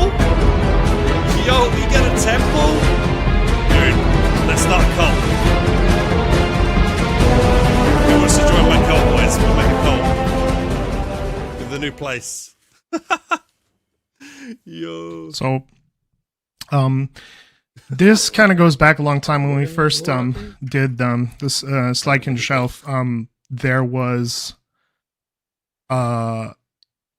it was almost how would we describe this, Max? It was kind of like there was an initial plan that we had kind of moved forward with, and then we changed things around, and this map kind of came out almost of nowhere, in a sense, to give a better overall structure to the map that we have now. What are these things? And so what ended up happening was there wasn't as much of a sort of background for this map that Drinking we originally cult, yes. had. And so one of the things that Cults of Max, having a good time. mostly Max and the level design team were working on figuring out how to add some more character and intrigue and interest and interesting places to fight and things in the map to give it a little bit more of a place in the world that made it feel like it belonged, because as a lot of people were saying too, that the map felt a little bit like there wasn't a lot of interesting things to look at. So that was something that we really wanted to do, and we spent a long time and a lot of, I'm going to say a lot of this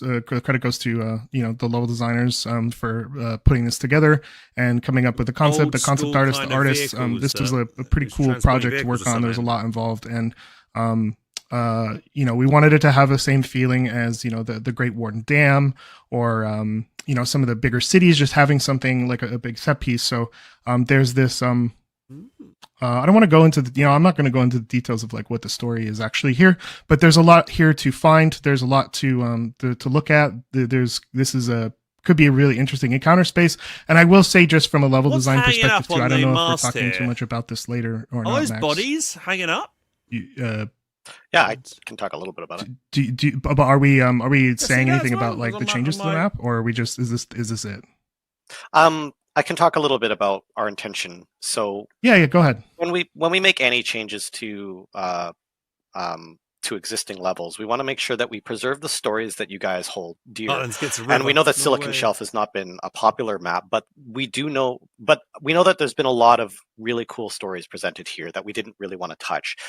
Specifically, that stands out in my mind is Port of Rhyme is often sieged, and I think a lot of players feel a sense of they do feel a certain ownership of Port of Rhyme, but outside of Port of Rhyme, it's been flat and desolate. And I think that a lot of players had difficulty seeing what we were trying to get at with respect to like the road layout and that sort of thing. So the changes that we made here, we did want to change how the map felt, but we did want to preserve originally what this map is about, which is give us it like is a supposed to preview be of open. the new map, how it It looks. is supposed to be difficult to traverse despite that, and Port of Rhyme is supposed to be easily sieged.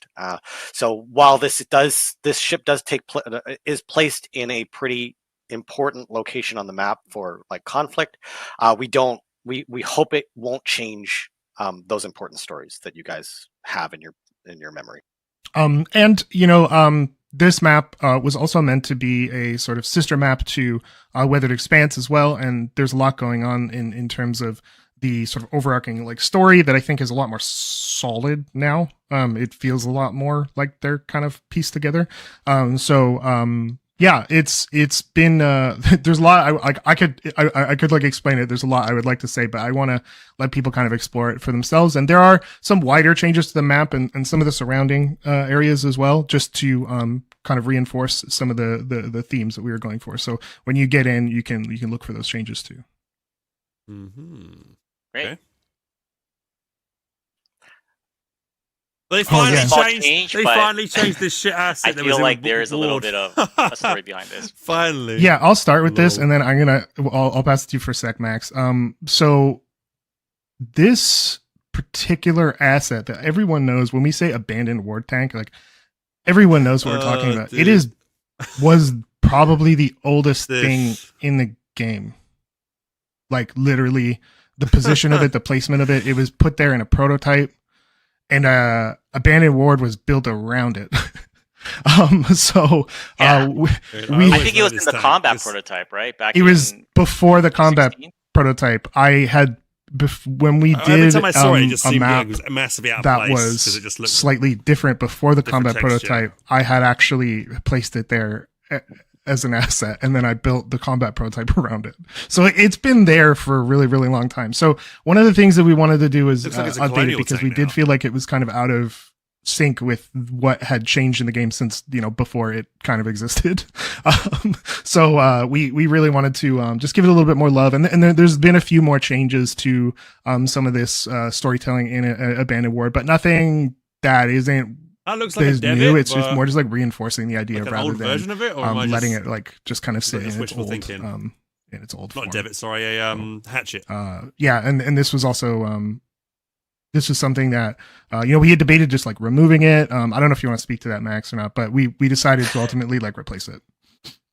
Yeah, the funny story here is we were trying to remove all of the old meshes that have just been scattered around the maps because they were like the textures were broken.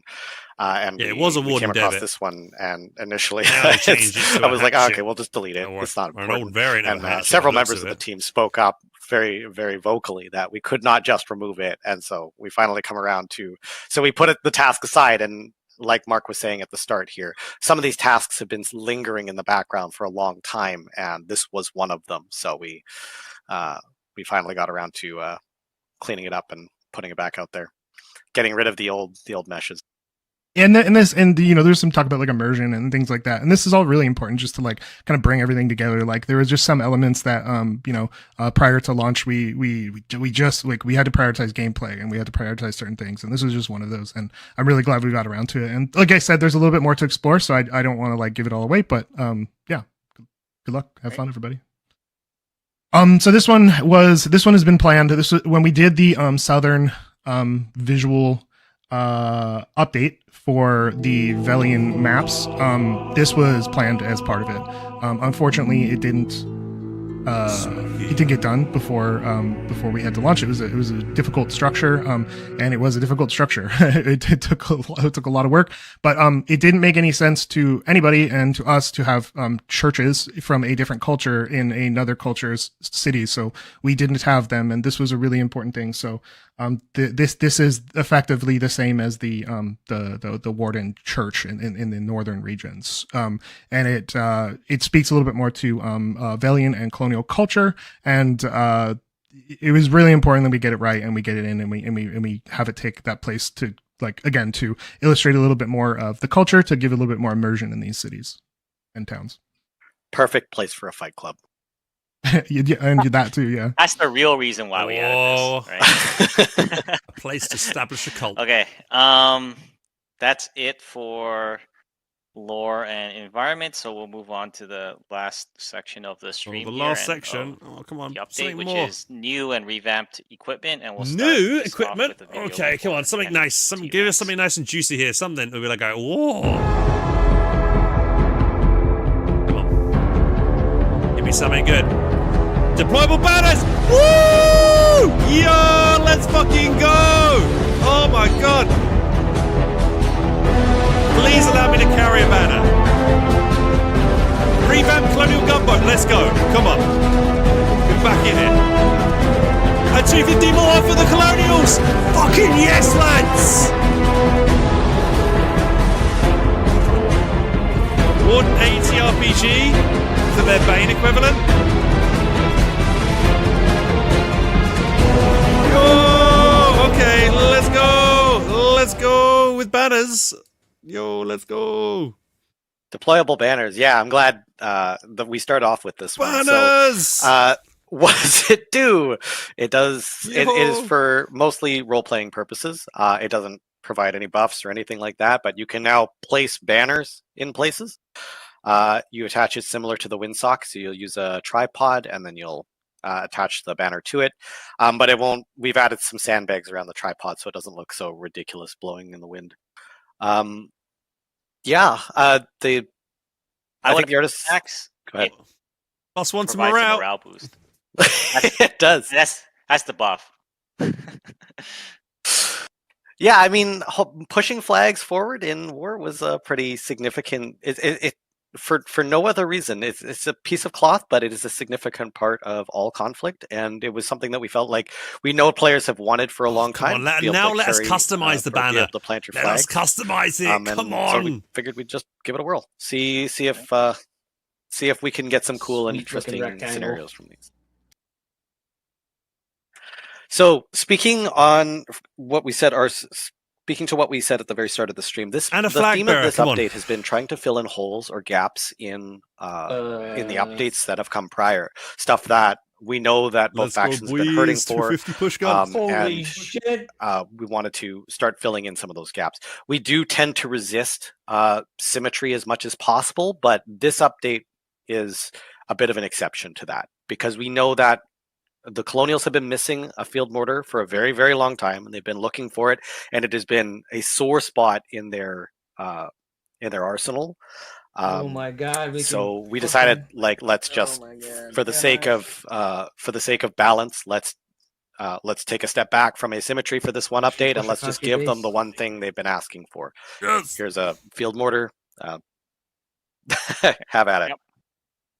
Yeah, look at that. That's a nice design on it. Like the look similar, along that similar vein, one thing that the Wardens have been hurting for and have been asking for ages has been just a standard AT weapon, something that people can just use, something that's not highly situational or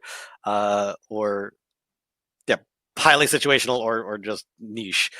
So we went with something that was very middle of the road, something that the Colonials have had for a long time, just a good old-fashioned ATRPG. But this will be the first time the Wardens can produce the ATRPG round.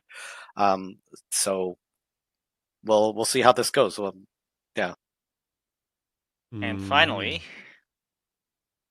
Right, what's going on now with this? What's going on with this gunboat? The Colonial gunboat revamp. Again, something that you guys have been just asking for a long time. Yeah, we have. The two gunboats have had a bit of a power disparity for quite a while since the naval update. And some of the problems that you guys have listed were that it's easily decrewed, and that the Warden gunboat is just flat out better for most situations. So what we set out to do with this one was not necessarily to make this one on par with the Warden gunboat necessarily. The goal here was to help give it more situations where it could be useful. So what we did was we raised the front armor of the driver's seat and the observer, so that there's just a slightly higher wall there to protect the gunner or the driver and the spotter.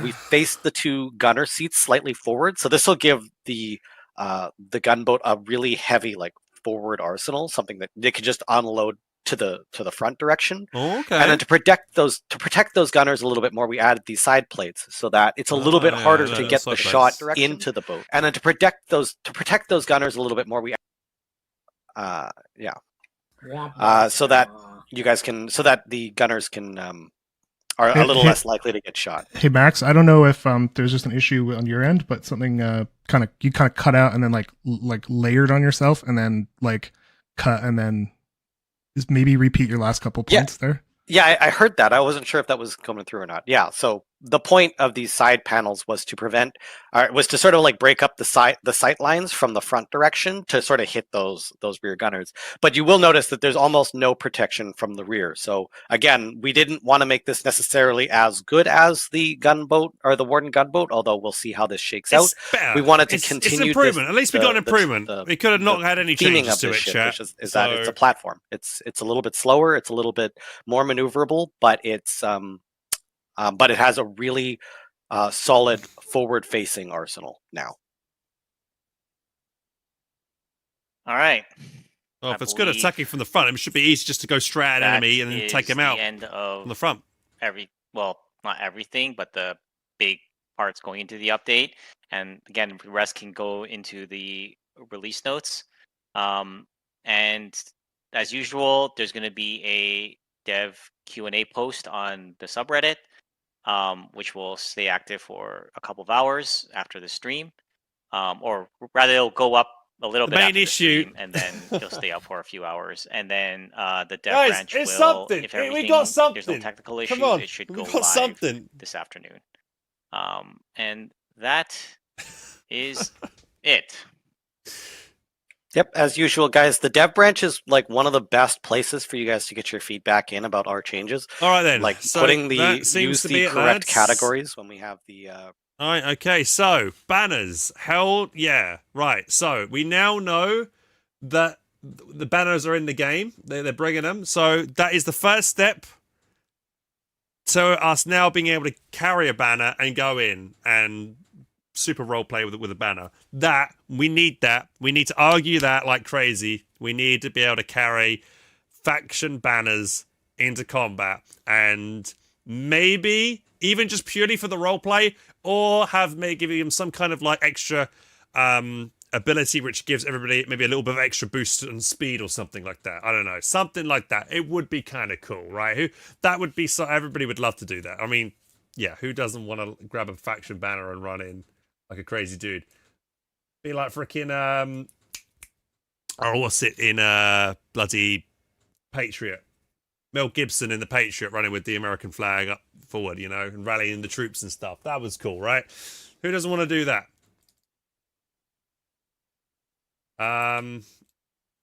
So anyway, that was yeah. So it was. Yeah, I was expecting it to be a mini update. So the big takeaways from that, guys, is that we are getting. So Colonials are finally getting their 250 push gun, which is nice. Obviously, faction banners we just mentioned. Gunboat's getting a bit of a revamp. Not huge changes to it, but it's definitely better than it was by the sounds of it.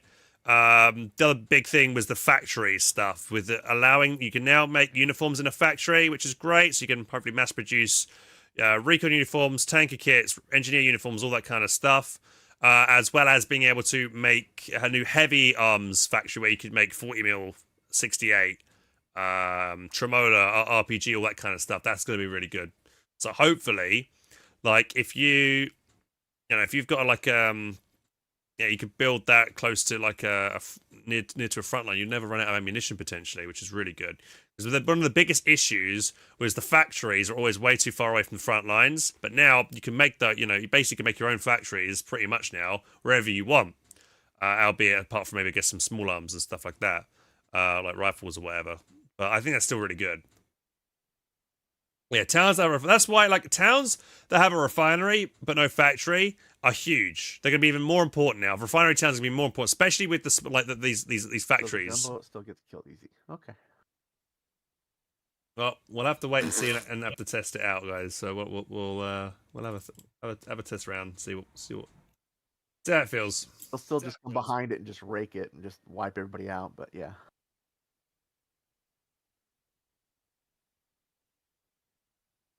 I did like the fact that they've allowed the databases, the logs to continue past server downtime. Yeah, that's nice. I think heavily abused. Being able to alt-click someone and click on their Steam profile now, that's huge as well. Because then it's like, oh, I've got you. You can't hide your name or change your name or anything. It's like, yeah, I've got you. If you see an alt now, it should be easier to get them and find their Steam and stuff and get them banned quicker, hopefully. The flags are nice, but they should later run with them.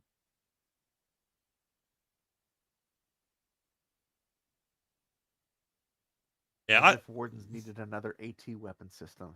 Jeesh.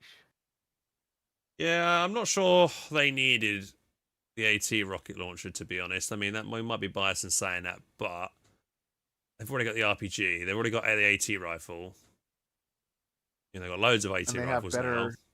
Yeah, and They I don't have good understand AT their weapons. language. Like, what's so situational? I mean, like all their weapons have so much autonomy. Like, I don't understand their language when they talk about word in AT ever. What game are you guys talking about? I Maybe watched they you don't long really ago like on the Company name. Heroes. Hey, Brown, we're just watching Foxhole, the Foxhole update. They just did a Foxhole update video and dev stream, and we were just going over it just now. It's the other They have main the game I rifle play. AT I grenade, play they have the Foxhole a lot, and I flask also play a lot still, of Company Heroes they've still. got plenty. Yeah, interesting. Very interesting.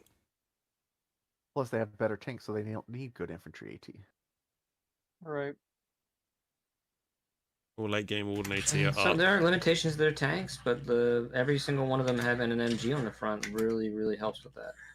All right, man. Glad you see you still making content. Oh, yeah, thanks, dude. Thanks for tuning in on the TikTok. I've only recently started streaming on TikTok, but yeah, it's just we're just going over and thinking what's good for the Foxhole. I've been live for about only 3 hours, but I'm getting hungry for dinner. I know that the new Foxhole War just started, so we could jump on Foxhole and play a bit of Foxhole now.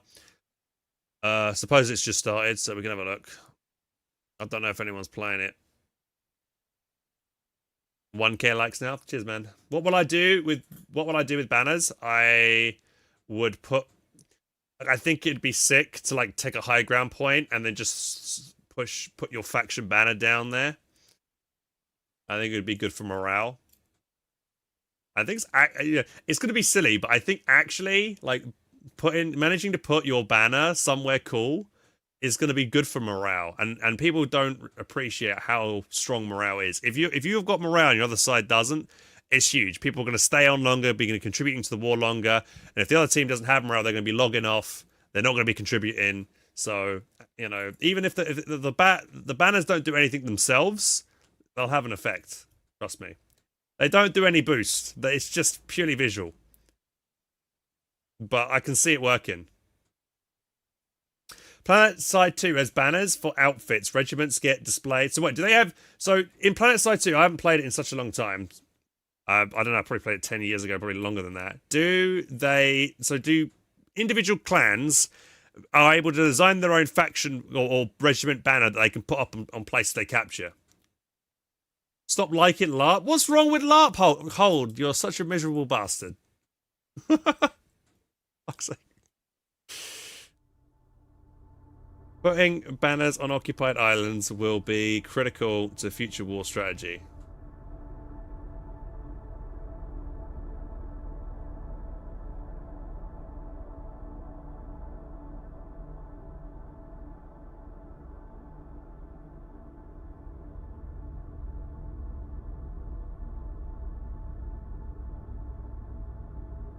I'm not helping you put up a fucking banner. Well, I'm not asking you to, Hold. You wouldn't be able to carry one anyway. You'd probably trip over and kill yourself.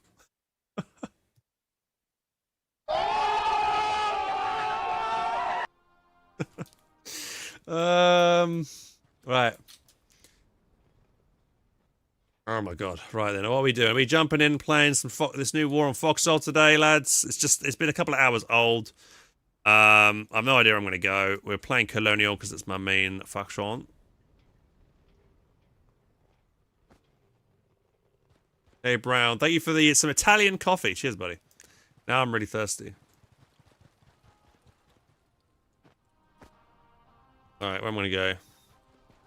Oh, there's not a queue. Wow, we've got Outwitch Ranch day one. That's crazy. Did we... Hang on, let's go to Lynn. Why not? For a laugh. Right, let's swap the scene over on TikTok so we're on the proper scene for Foxhole. There we go, let's go.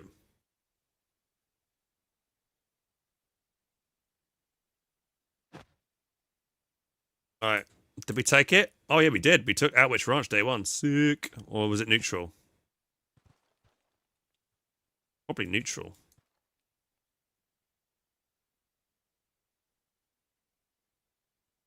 Where should we go, chat? We're here.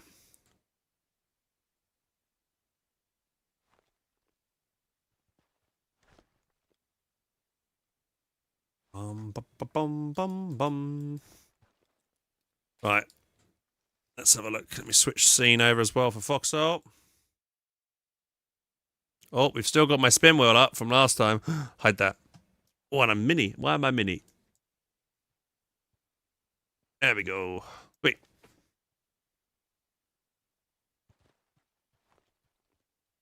There's a queue in Deadlands. I can't get in there. Let's take a rifle. Let's get on the high ground over here, and let's kill these guys from behind for maybe an hour before I go for some food. Because I'm getting it's 8 o'clock here in the UK. I'm getting quite hungry.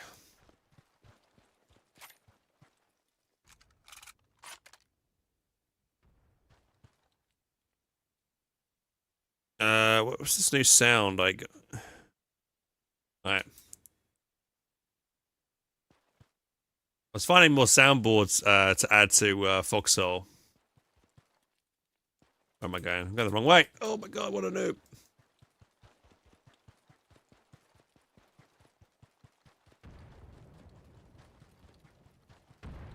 Off we go.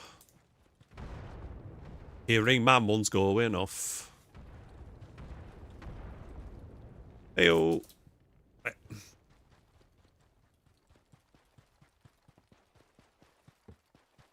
There's got to be neutral, right? Surely there's no like big thing that push this.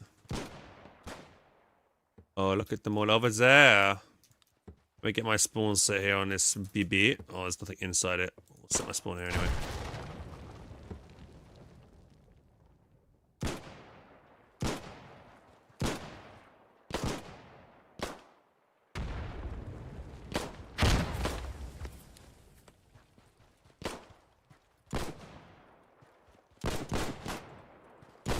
I'll climb up here.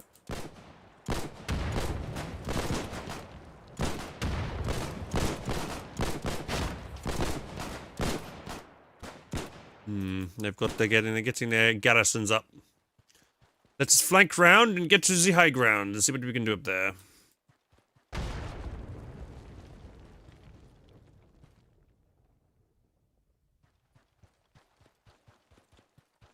Tunes on.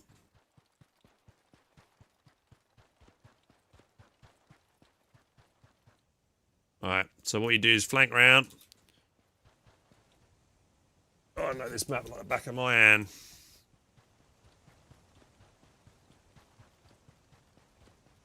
Civ 7 came out.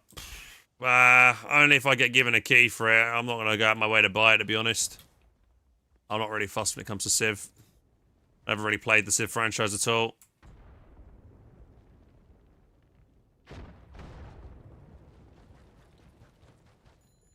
Look at them all there. Okay.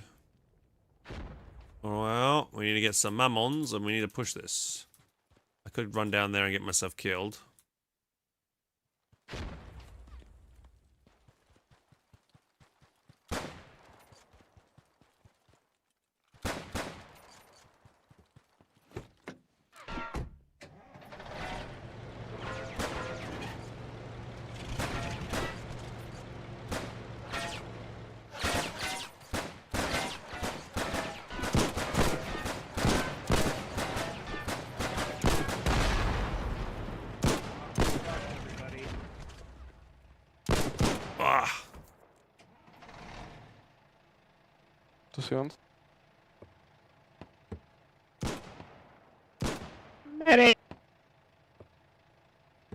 Yeah, we just need some mammons and we can clear this out. Got a few up there.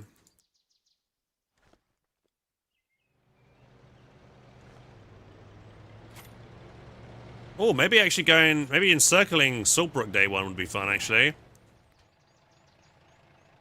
That'd be more important to do. It'd be hard. What do you think? Go there instead? Saltbrook's more important than bloody Outwitch.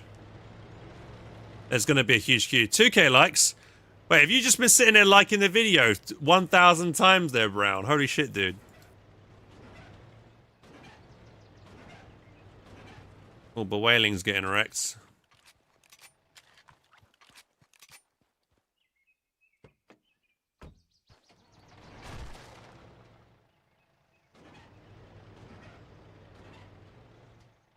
There's probably a queue there. GG. Well, thank you very much, dude. I appreciate that a lot. It's very kind of you.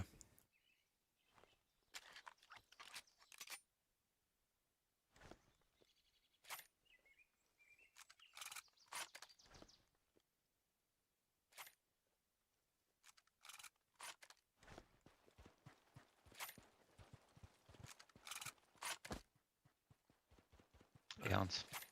Yo. Oh, did you leave Shred? The one thing about the Oh no, I played Well- Warden last war. I need to rejoin them. I don't know if they're playing yet. Copy. War's only just started. Copy. I need to ask them. you're playing Warden. I was playing Warden last war. I'm Collie now. Ah. I only played for one day though because I was drunk. I wasn't really playing last war. I wouldn't do it in my right mind. Has anybody made a shred squad yet? I'm not in that game. Maybe I'll play. Not sure.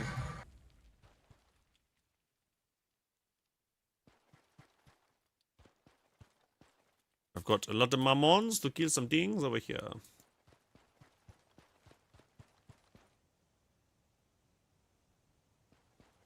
Yeah, it's interesting on the map people that don't bother trying to flank round.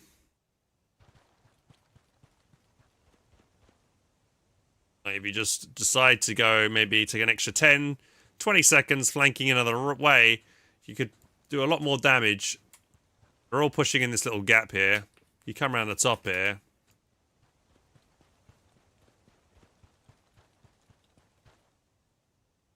Yeah, first I will kill the watchtower, blinds them. They don't know I'm over here.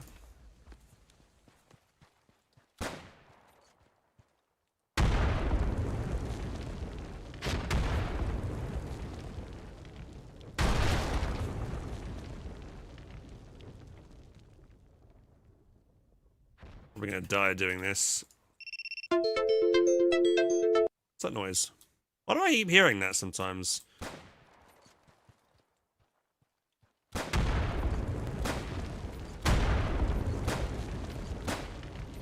Damn. I wasn't get hit once then. There you go. Cleared the top up.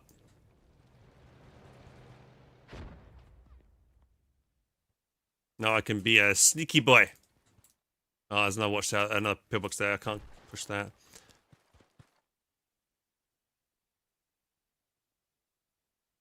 I bet that's locked, that truck. Only one way to find out.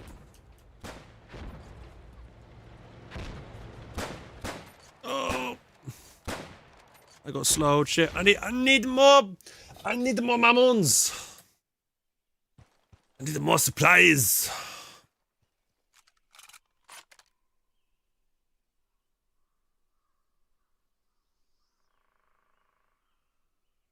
Hmm.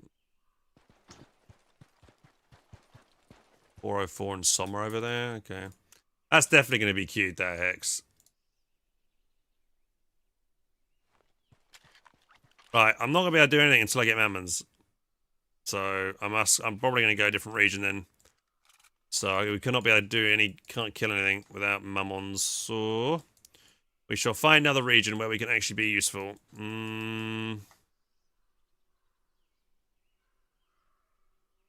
Let's see if we can go help out with the logic cut in the short.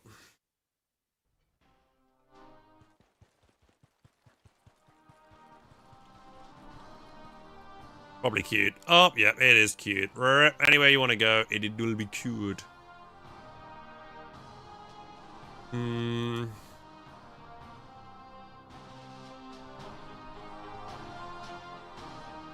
Is this the time to fall on a dead branch for more tutorial content? I could, maybe, but I don't really feel like making a tutorial video for Foxhole at the moment.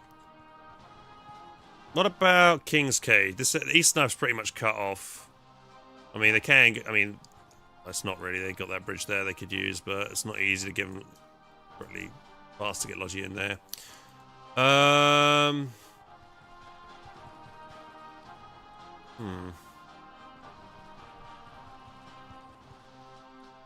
Loggerhead's cut. I could. There's a queue into Loggerhead.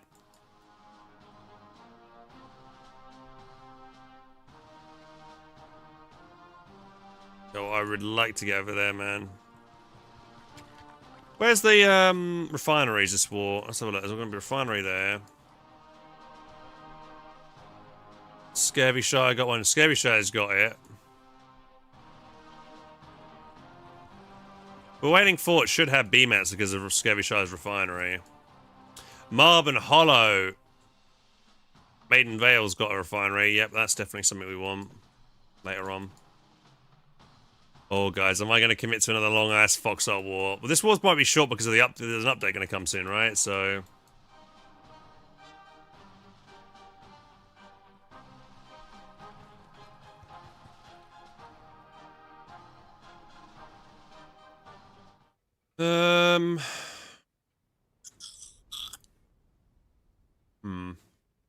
Looks like Husk Hollow was neutral.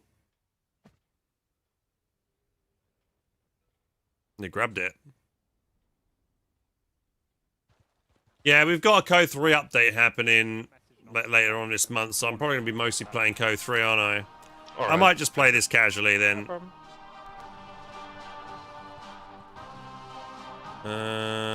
Let's think where I want to go. Well, I could go to Ella's Blight, grab a truck, fill it full of BMATs, then drive up here to supply this place here so it doesn't fall. There's a queue. No, there's a queue in there. What if I just try and queue into Endless Shore? Might go quickly. They're trying to get a core up in the near the cutoff. If they can get that up and running, they're getting surrounded though by wardens on every angle. But if they can hold here, build up to here, then maybe push up to here and build a, go out and surround it from behind, they can completely cut it off. Normally, if the wardens have Saltbrook, they always just destroy Endless Shore within days. But I think my live keeps disconnecting. My live was disconnected due to inactivity. What? What? How was I inactive?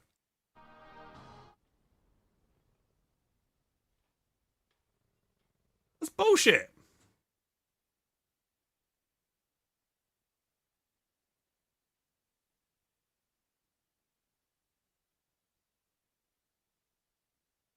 That's such bullshit. Okay, I need to ask about that. I was disconnected because I... Alright, I've just gone live again. That's annoying. Disconnected because of inactivity. What do you mean? I am live. I'm trying to get into a region right now.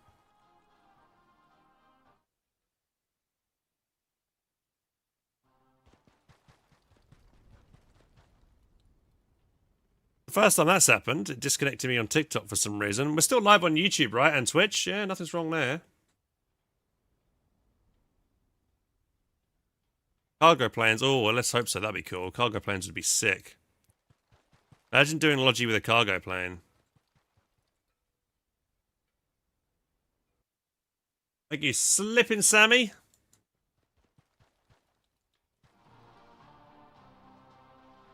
Hey, Winter, how you doing, man? Let's try it again, see if it's... It's live ended. Oh, what's going on here, man? I think thing's been going wrong.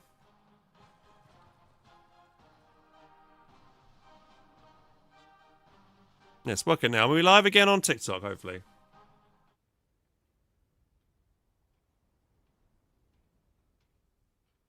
Yeah, we should be live on all platforms.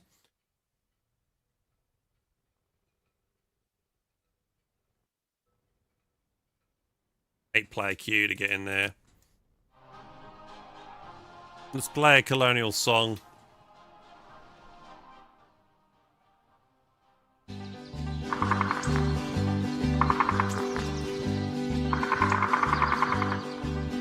And it's down along the Salt Road, that's where I long to be, lying in the grass with the collie company. A medic on me left and a mammoner next to me, and a clip of ammunition for me little Argentine. I was stopped by a partisan, he said your truck is mine. He hit me with his rifle and he punched me in the groin. I begged and I pleaded, Alfred really needs to tease, but all the time I'm thinking of me little Argentine. And it's just outside of Jacob, that's where I long to be, lying in the grass with a collie company. A medic on me left and a mammoth next to me, and a clip of ammunition for me little Argentine. Well, this brave clan man came marching up our streets. 600 warden soldiers he had lined up at his feet. Come out, ye cowardly greeners, then he charged right up to me. He said, I'm only joking, when he heard the Argentine. And it's down at Market Road, that's where I long to be, lying in the grass with the collie company. A medic on me left and a mammoth next to me, and a clip of ammunition for me little Argentine.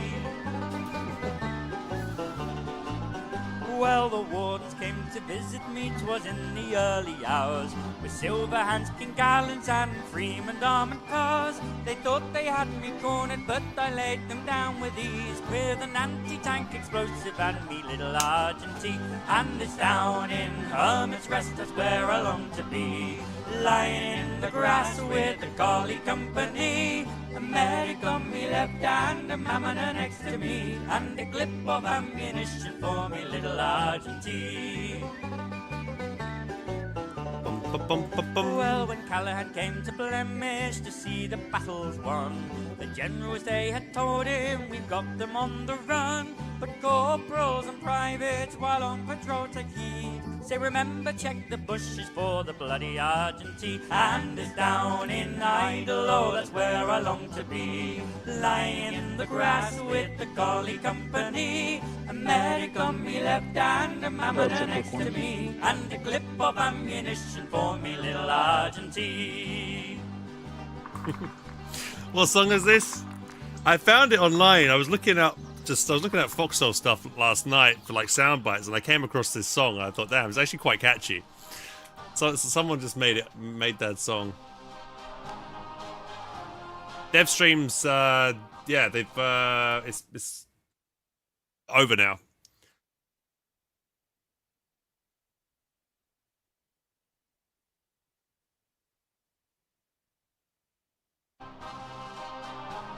Oh, the queues, man, the queues!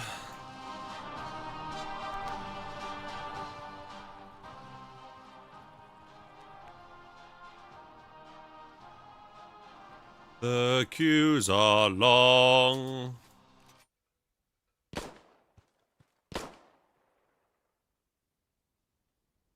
Read the patch notes, yo. You got a link to the patch notes? Oh yes, there you are, pinned. Nice. Let's have a look at the patch notes. Let's read the patch notes. The patch notes. Let's read the words of the developers. If anyone gets that reference, you're cool. Right. Dev branch is an experimental build. Blah blah blah blah blah. Release notes. Right. So we're getting the 250 push gun for the Carlies. Wardens are getting their kind of like AT rocket launcher kind of thing. Infantry kit, yeah, blah, blah, blah, new features. Right, what's the balance changes? Stolen, right, they can now go up to, they get 10 extra slots for more liquid. Input reduced, limit reduced from 32,000 to 1,800. Wow, they've greatly reduced concrete. They can't store a ridiculous amount of concrete in a single mixer now. That kind of makes sense. Seems to be a bit crazy the amount you could actually store in it originally. Listed kit capacity has been reduced from 30 to 20 to be consistent with similar items. Sharon's top speed's been increased. It's 8% faster and the turning rate is greatly improved. So actually it did get a bit faster. So there you go. Where's Hold at? There you go. It got a bit faster. That's the gumbo. 8%. Not sure how much bigger that is going to be. Yeah, the war basically just started, so we're getting on now. Shotgun fall off damage. Right, Dragonfly. Which is the Dragonfly the worn one or the pillory one? New effect raise 10 meters. Okay, I don't know if that's a nerf to the pillar. I think it's the worn one. Ours was the Dragonfly, I think. Yeah. Hey, Hayden, thanks for follow. Infantry kits, the Peckley's. That was a half track. Blast gun stability is now similar to the 68 gunner. All right. Wait, no, that's the freaking bloody LTD. Sorry, that's LTD. Stability, that's similar. Okay, so hopefully, okay, that's buffed to the LTD. I think hopefully improve the carrying power of the ambulance. Carrying power. What does that mean?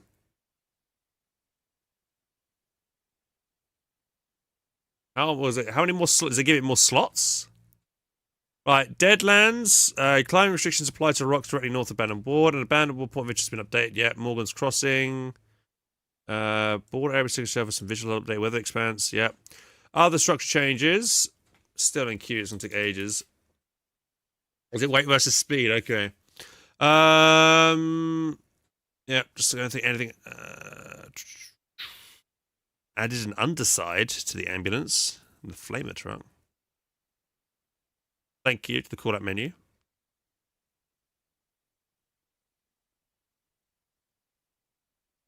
Good for something I haven't seen that they mentioned. Recently, offline players are no longer separated from online players in the region list.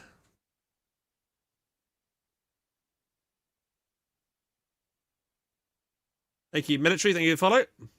Yeah, you can vaulting with wounded players now, yeah, which is nice. So you can get people out of a trench and run away and find somewhere safe, maybe.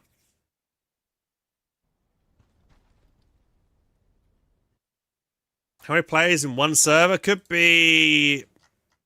I mean, but based on how many dots, you can tell how many players there are. So, okay, there's about probably 20 players over here. Probably about 20, 30 players there. It's about 50. So, anywhere between like 50 to 100, maybe.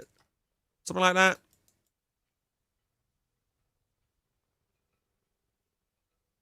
I want to spawn over here. It's not going to let me spawn there, is it, boys? Let's go somewhere else then.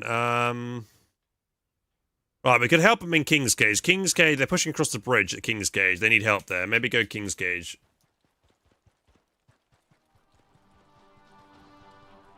Go to King's Cage, they need help. Bum, bum, bum. Right, okay.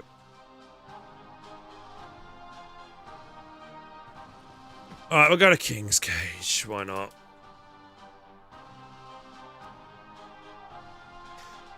The ability to submit critically wounded is so huge. I'm glad that they've done that change to the medical, the ambulances now. You can now submit critically wounded soldiers even to a locked ambulance, which you couldn't do beforehand. That's huge. And I was going to be updating my old medic video. I've got like a medic video on YouTube that's probably the most popular medic tutorial video out there.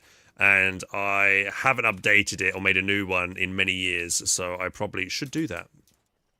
Now that there's a lot, now they've added medic uniforms and the critically wounded soldier stuff. Yeah, it needs to the changes to that as well. Right, so we're going to King's Cage. We're in King's Cage, and we're going to go run down over here and see what the hell's going on over here. These guys are getting surrounded, and they're building up a BB over here, which we need to go kill very quickly.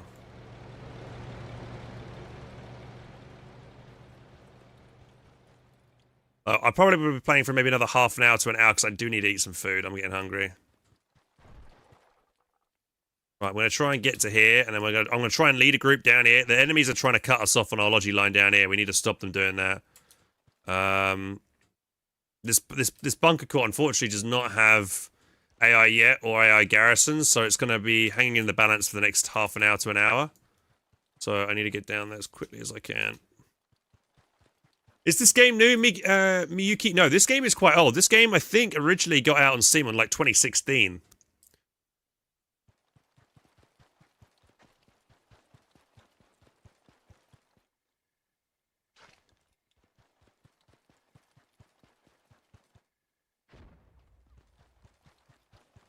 It's like the original GTA. Right. Hello, boys.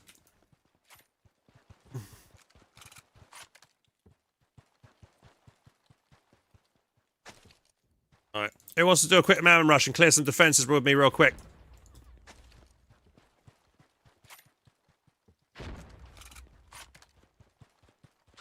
tunes back on. Right. I need people to grab mammons. I'm with you.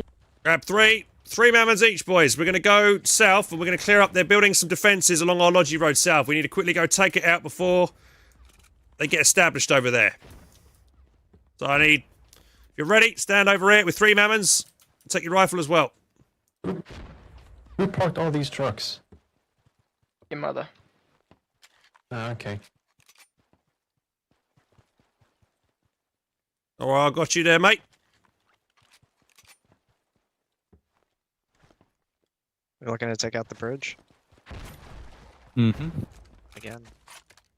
Well, I was going to go south and kill. I was going to try and get us to go south and clear some of those pillboxes there. They're setting up south on the Lodgy Road. We need to clear them up real quick. There's not many of them over there. The bunker base, yeah. Yeah, right. Group up with me, guys. Yeah, grab 3 mammons and follow me. We're going to go down in a minute. For the Emperor. Make sure you get topped up on health if you're low. Thank you.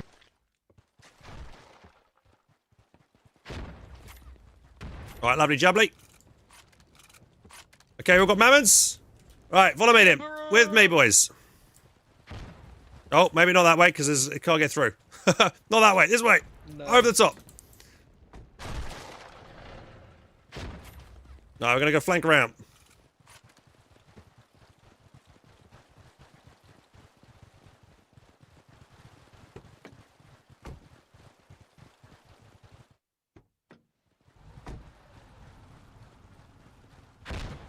Alright, let's set off now.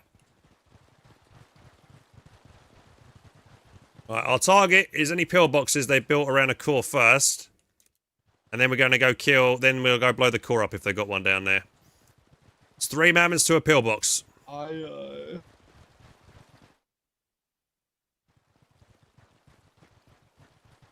this way.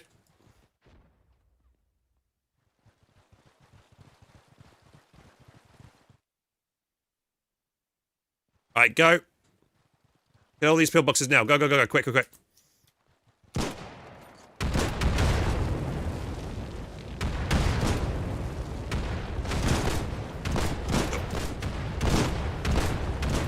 Is there a way, chat, to cancel your throwing animation once you've got it? Once you've,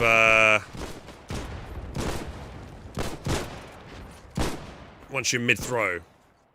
I've always wondered that. It's coming for you. I'm dead. Does it just hit 1 and it cancels it? Just swaps it, okay.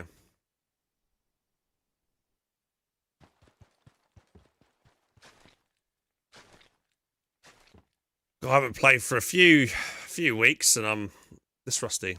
Alright, let's go again, guys. If you're with me, go mammons again. Let's just go keep going again. We've cleared most of their pills. We'll just go there and blow that bunker base up now. Alright, grab 3, 4 mammons each. Everybody ready? Quick, quick, quick, quick, quick. Grab mammons, grab mammons, grab mammons. We go, kill the bunker core.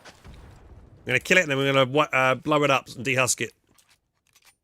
Yeah. Right, you guys ready? Come on, grab mammon. No, we don't have enough people. Wait. There's one warden to the Need more southwest. Grab There's mammons, one grab warden to the mammons. southwest. Grab mammons. Grab a mammon! Grab a mammon! Come on, we need everyone here, guys. Come on, grab More mammons. people. You're here, Fab. Join the mammon team. Yuki, land here. Yes. Everyone grab mammons. On. Ready? Grab like 4 mammons. Nuke them. Gonna go down there, quickly blow it up, and then we're good. We're not gonna get through half of them. Right, you guys ready? Just people. Yeah. Just Right. people, man. Ready? Let's go. With me, with hands. That's still a lot to take 4. I'm taking 3. Believe. I mean 2. We going Four right is for a the core? lot. Yeah, we're gonna go right for the core and blow it up this time. How often do you use all 4 though? All the time, because I'm a legend. Exactly. no Like, way how I often have does to the do it. average person use all 4? Discount that last run when I only got 1 About off. once in every 6 charge. Don't. Yeah, that last run was like a fluke. Shh.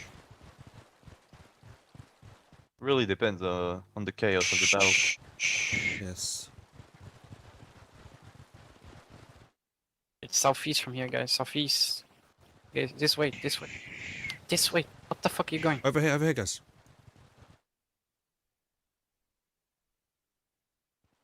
Alright, get to the cover of the core.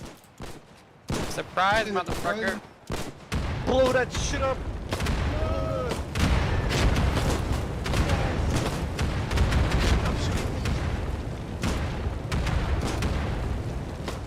Kill me, I have ammo on me. Punch him. Kill me, kill me. Fucking destroy the pillbox. Okay. Check bodies for more mammons. Check bodies for more mammons.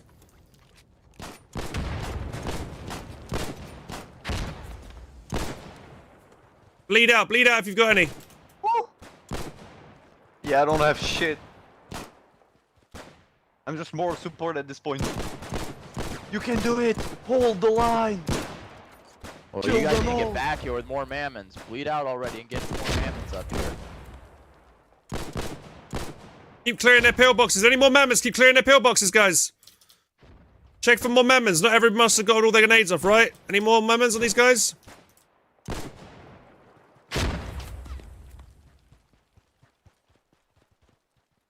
Negative. Just Alright. hold for now. Sick. Let's go back and get them more. We've done a good job. Let's keep clearing this up. I can hold for you guys. Nice.